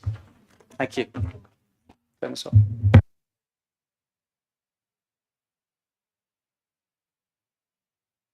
we have no other registered speakers. The board councillors have not asked to come and address us. So we're over to questions. Right. Councillor Challoner, then Councillor Salmon. Thank you, Chair. It's just a small question with regards to the biodiversity net gain, where it's stated that some of that biodiversity will be supplied on site. When it's off site, how is that enforced or guaranteed that actually that biodiversity net gain is provided? Francis? Yep, great question. So off-site at the minute can mean two things. It can mean either the purchase of biodiversity units or the purchase of statutory credits. The purchase of biodiversity units will be, so say there's, this is what I always fall back on. Say there's a farmer that works to upgrade or enhance the habitats within part of his land or something like that. We can purchase, or developers can purchase those units, part of that land, to offset any lack of the 10% net gain that they can provide on site, where as long as they've demonstrated they've exhausted all opportunities to provide everything on site, which is what I feel in this instance. At the minute, there's no biodiversity units out there yet, because this is a very new thing. So council's working really hard to try and come up with some of those opportunities. So at the minute, we'll have to fall back on statutory credits. Statutory credits are government, you basically buy them from the government, they're extortionate costs, but they use that to plug into habitat enhancement, all over the country. Now, the details of what they're going to do, what money they're going to provide, and whether it's biodiversity units or statutory credits, that is given to us through a biodiversity gain plan when they come to commencement. So they can't commence until they submit that to us and give us proof of purchase. Okay, we don't want to say, okay, at the minute you're going to have to do statutory credits, because it might be by the time they commence, there's actually biodiversity units, and that means we're benefiting as an area. So hopefully that explains it. Helpful? Thank you so much. Yeah, because I just wanted to check on that point. Thank you. Councillor Salmon. Thank you. Yeah, just a small question from me too. You mentioned that the proposal is to put solar panels on the roofs across all the units, which is great to hear. But in the report, the wording just says, in 16.1.3, page 131, the potential use of photovoltaic panels on the roof to be agreed via recommended planning condition, which sounds a little less certain. So I just wanted to clarify how certain we are about the PV. Thanks. Yeah, it's on a plan, one of the approved plans, so certain. Sorry about that misleading word. Any further questions? No? Right, we're on to debate then. Oh, anything from the officers? No? So we're on to debate. Councillor McCormack, this is becoming a habit today. Well, I didn't think anyone else was going to speak, so I put my hand up. Yeah. I think this is a pretty straightforward application that doesn't seem to have much objection or anything really wrong with it, to be honest. So I would propose that we accept the officer recommendation to approve. Thank you. And you wanted to speak as well, though, didn't you? You said what I was going to say. Right. Okay. I think a lot of thought's gone into it, and it's a bit of a no-brainer. Right. So we've got a motion. It's been seconded. Any further comments or discussions or debate? Straight to the vote then. Wow, I didn't expect this one to be this quick. But right, so we have a motion that's been seconded to accept the officer recommendation with the additional conditions and things. Yeah, the condition, just to make it clear that I will need to tweak some of the conditions and write the section 106. Thank you. So if you're happy, if we're all happy to accept on that slightly vague basis, please vote now. Yep, that's unanimous. Unanimous. Thank you very much, everybody. So, on to item 6E, which is 87 St George's Drive, Bournemouth. And I presume the officer will be online? Yeah. Oh, there he is. Right. Good afternoon, I'll just share my presentation. So,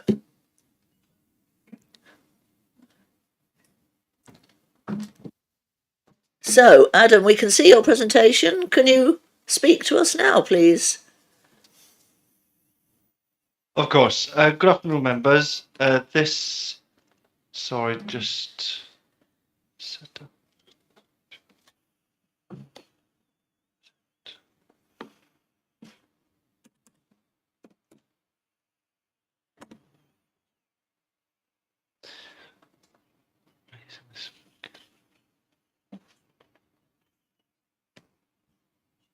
Sorry, good afternoon, members. This application is at 87 St George's Drive and relates to.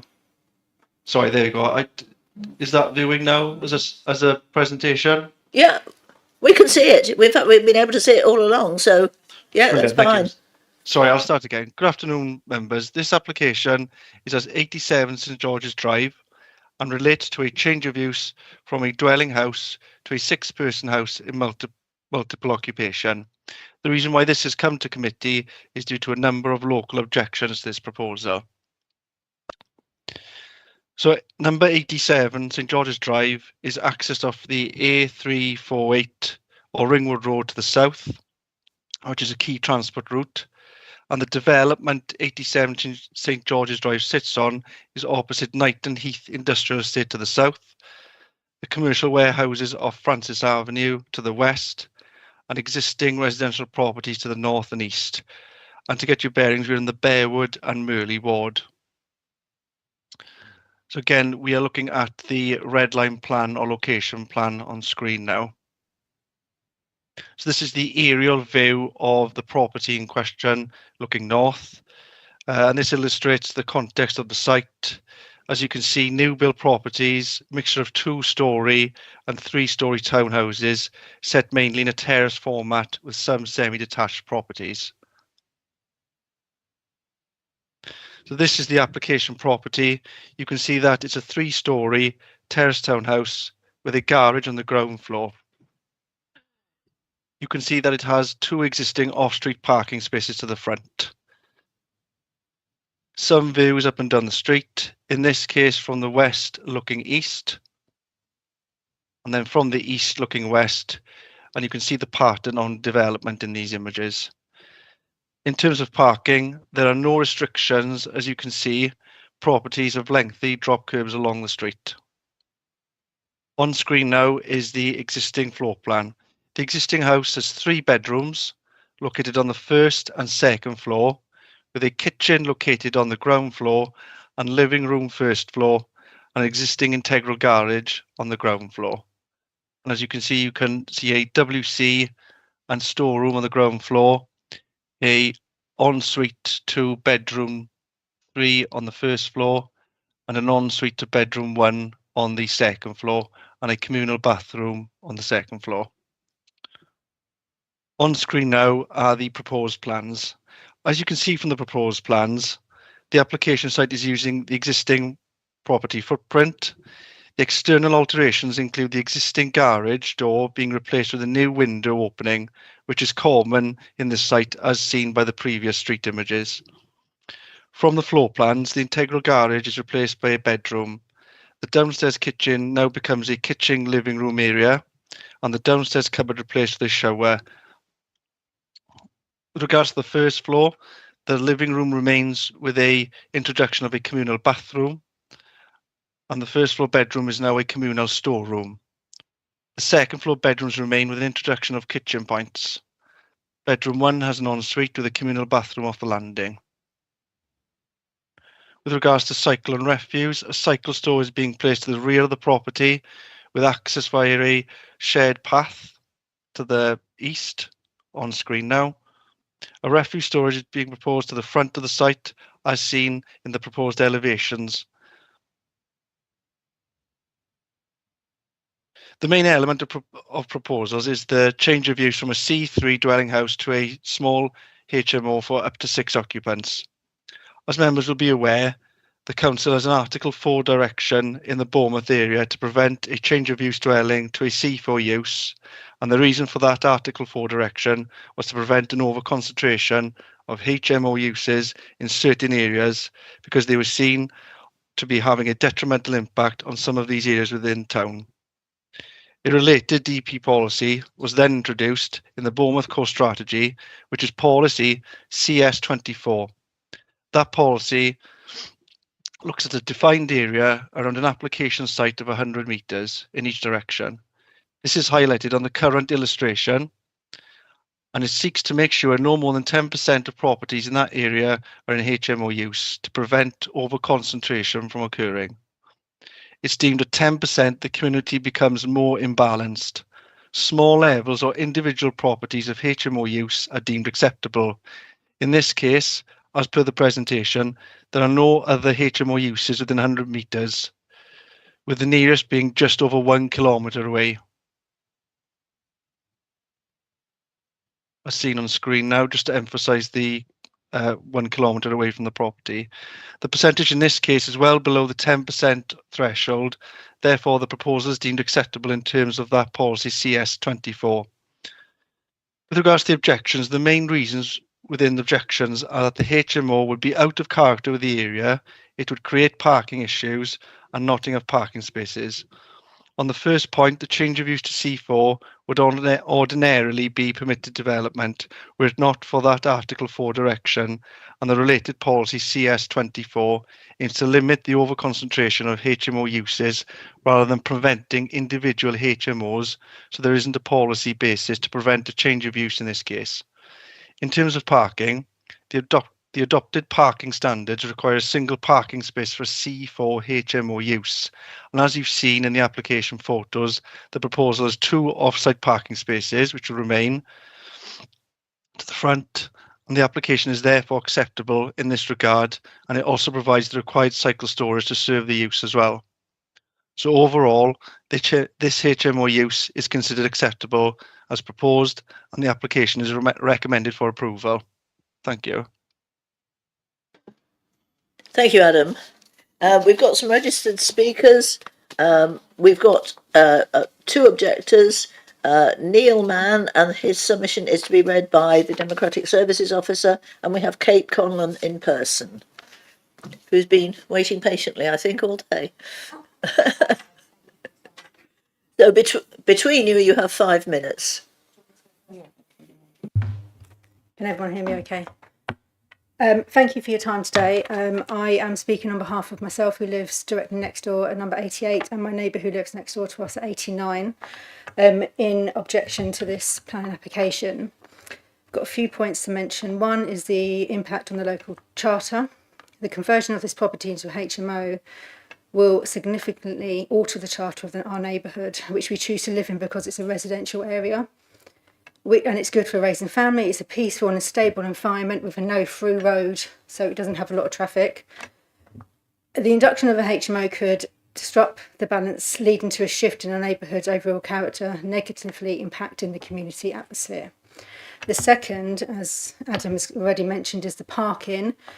Although the pictures show that there is ample parking outside the property, that's not the case on a day-to-day. We have lots of areas, we have lots of companies from the Ringwood Road that use our area as a car park. And we have had issues with ambulances coming down the road and bin men not being able to come and collect our refuge because of illegal parking and people parking really inconsiderately outside our properties. Noise and nuisance is another issue that we would like to raise. HMO gives a higher level of activity and turnover of people moving in and out of the house. My neighbours at 89 have just recently adopted 3 young children, and they are very concerned about the activity through who we don't know who's going to be living in that area, that house. And they are very anxious about the potential noise and antisocial behaviour could arise from this property, particularly with their children's sensitivities that can be deeply affected and triggered at certain noises or behaviour often associated with HMO living. Family occupancy. We are deeply concerned with the lack of information provided regarding the individuals who will occupy this property. My neighbours at 89 would like to raise that due to their family situation, they should be entitled to know more about all future residents of this property. This is critical to ensuring the safety and well-being of their family, and feel very anxious about the potential risks to the family's security and stability. And as a parent of 2 young children myself, I'm concerned about the invasion of our privacy these proposed changes could lead to, and with our safe and environment that we currently enjoy. Breach of property covenant, we end the property value. When we purchased our house, we did so after due diligence on checking the restricted covenants on the property and went ahead with the purchase. We have spoken to our solicitor and they have confirmed that a HMO will breach the one private residential dwelling covenant that exists on all properties within St George's Drive. We also feel that this could undermine the integrity of the neighbourhood and lead to future erosion of the protections in place on our homes. The presence of the HMO could make less attractive to buyers and have a negative impact on the values. And I want you just to note that there has been 22 and 23, including myself, objections to this application and not one in support in our area. I understand that there is need for housing, and I understand, am I out of time? No, I understand that you need housing, but these houses are not built to have multiple people in. The walls are very thin. We have very small gardens that we use all summer. Please reject this application. Thank you for your time. Thank you. And we've got just over a minute for the written objection, which is very brief, so I think it'll be okay. Okay, thank you, Chair. This is the objection from Neil Mann. A primary concern is overcrowding, as HMOs would lead to higher population densities in this residential area, putting pressure on local infrastructure and services. Noise can also be a significant issue, with multiple tenants potentially leading to more frequent disturbances. Additionally, the transient nature of HMO residents would impact our community cohesion, as there is often a higher turnover of occupants. Safety concerns are another factor, particularly if the property does not meet the required health and safety standards. Parking and traffic congestion are further issues that can arise, especially as St George's Drive is not designed to accommodate high numbers of vehicles. In summary, overcrowding and noise issues. Occupants of HMOs do not care about the external areas of the property, loss of a family dwelling house, impact on local services, excessive household waste and recycling, and devaluing of neighbouring properties. Please do the right thing and reject this HMO. 14 seconds to spare. Not bad. And we have the applicant, I believe he is the applicant rather than a spokesperson. I shall make an awful mess of this. Do you want to say your name yourself when you get to the microphone?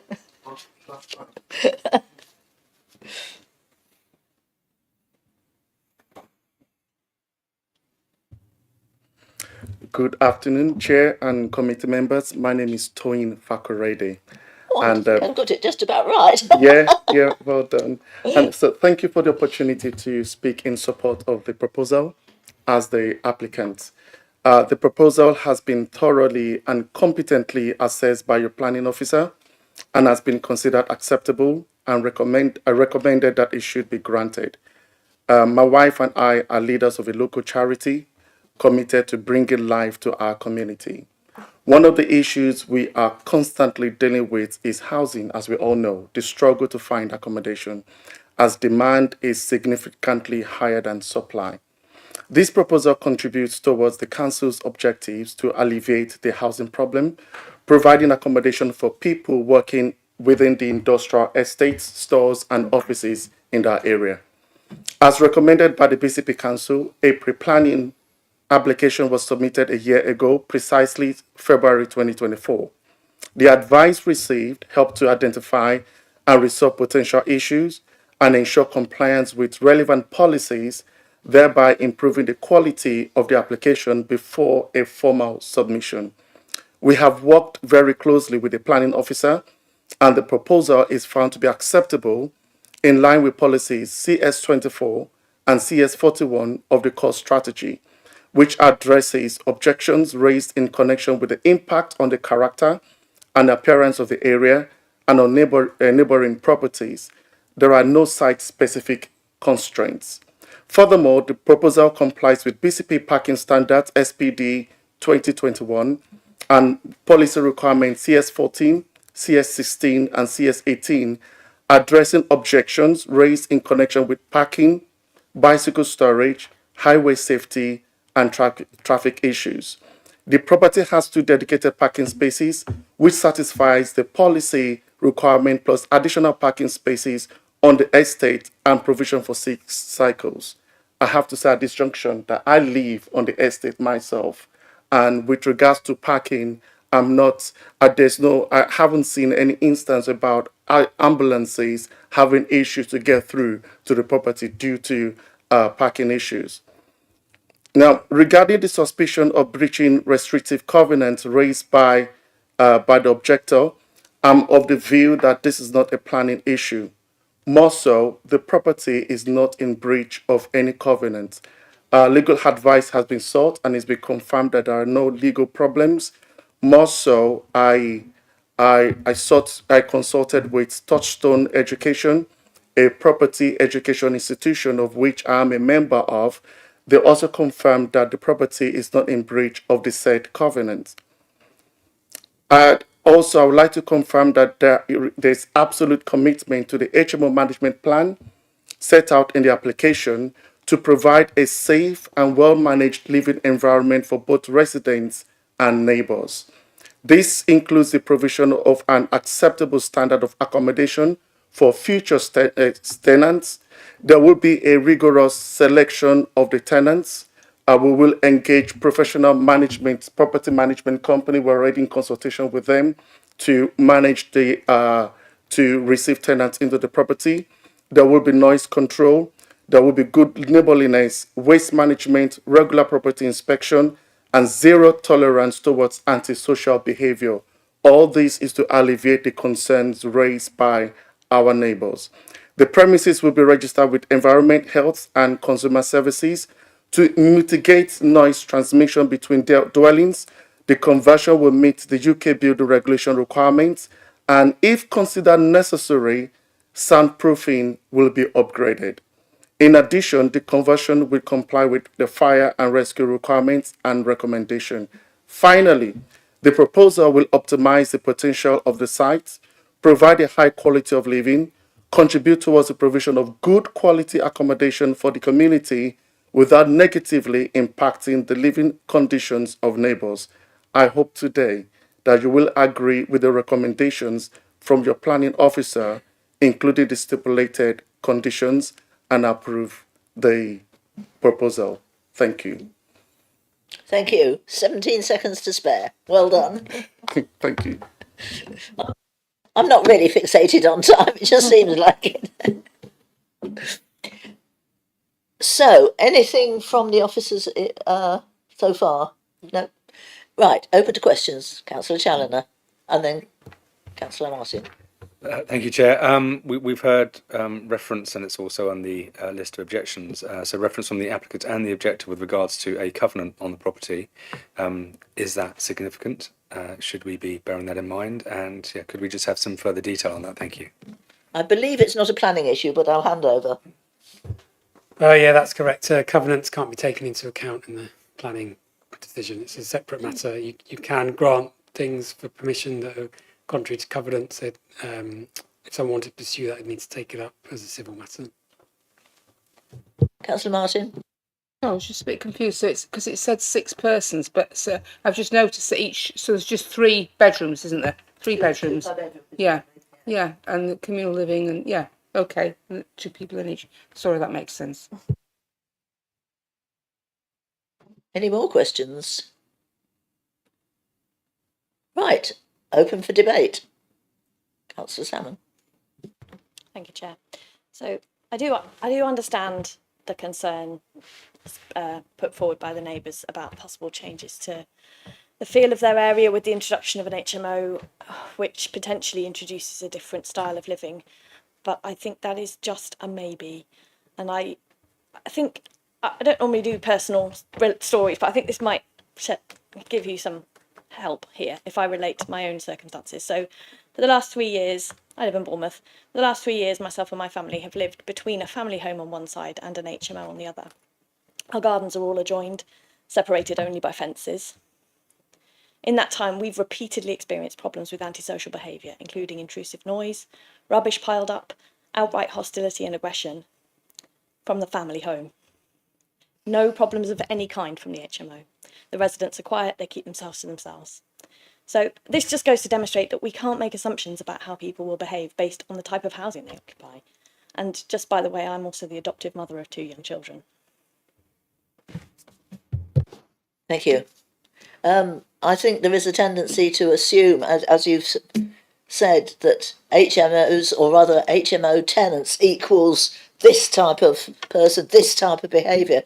And sometimes it does. But equally, as you've made very graphic for us, a family can be even more of or as much of a problem. And to say that it's, I mean, there's the bedroom space is for 6 people. It could be a family with 2 adults and 4 grown-up, late teens, early 20s children. In other words, almost the same sort of setup, in demographical setup.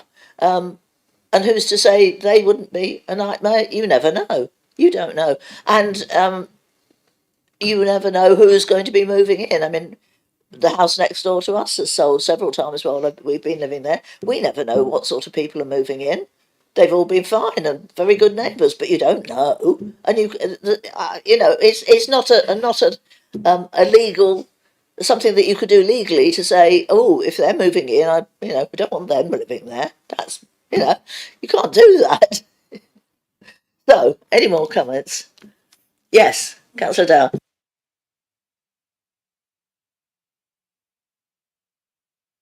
I'm going to take something a leaf out of Councillor Salmon's book and share something personal. In my younger years, I did actually live in a lot of HMOs, and my neighbours within the HMO were perfectly law-abiding, respectable citizens that just weren't on the property ladder.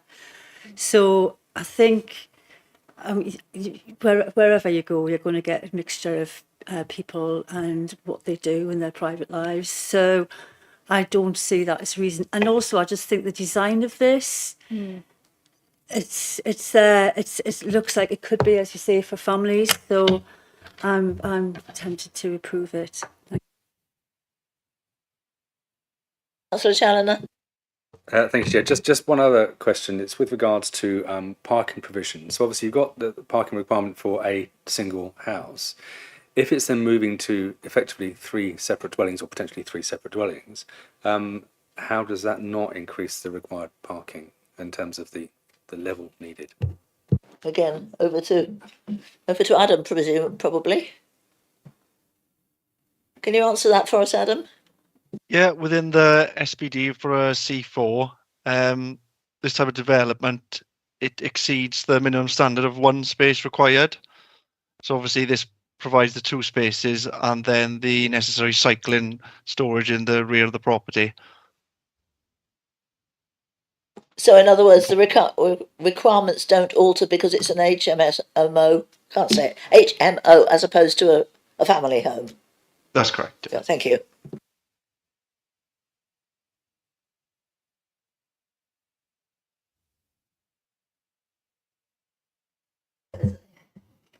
Councillor McCormack. I move to accept the officer recommendation. I saw Councillor Challoner's hand marginally first. So if you're going to say what I think you're going to say.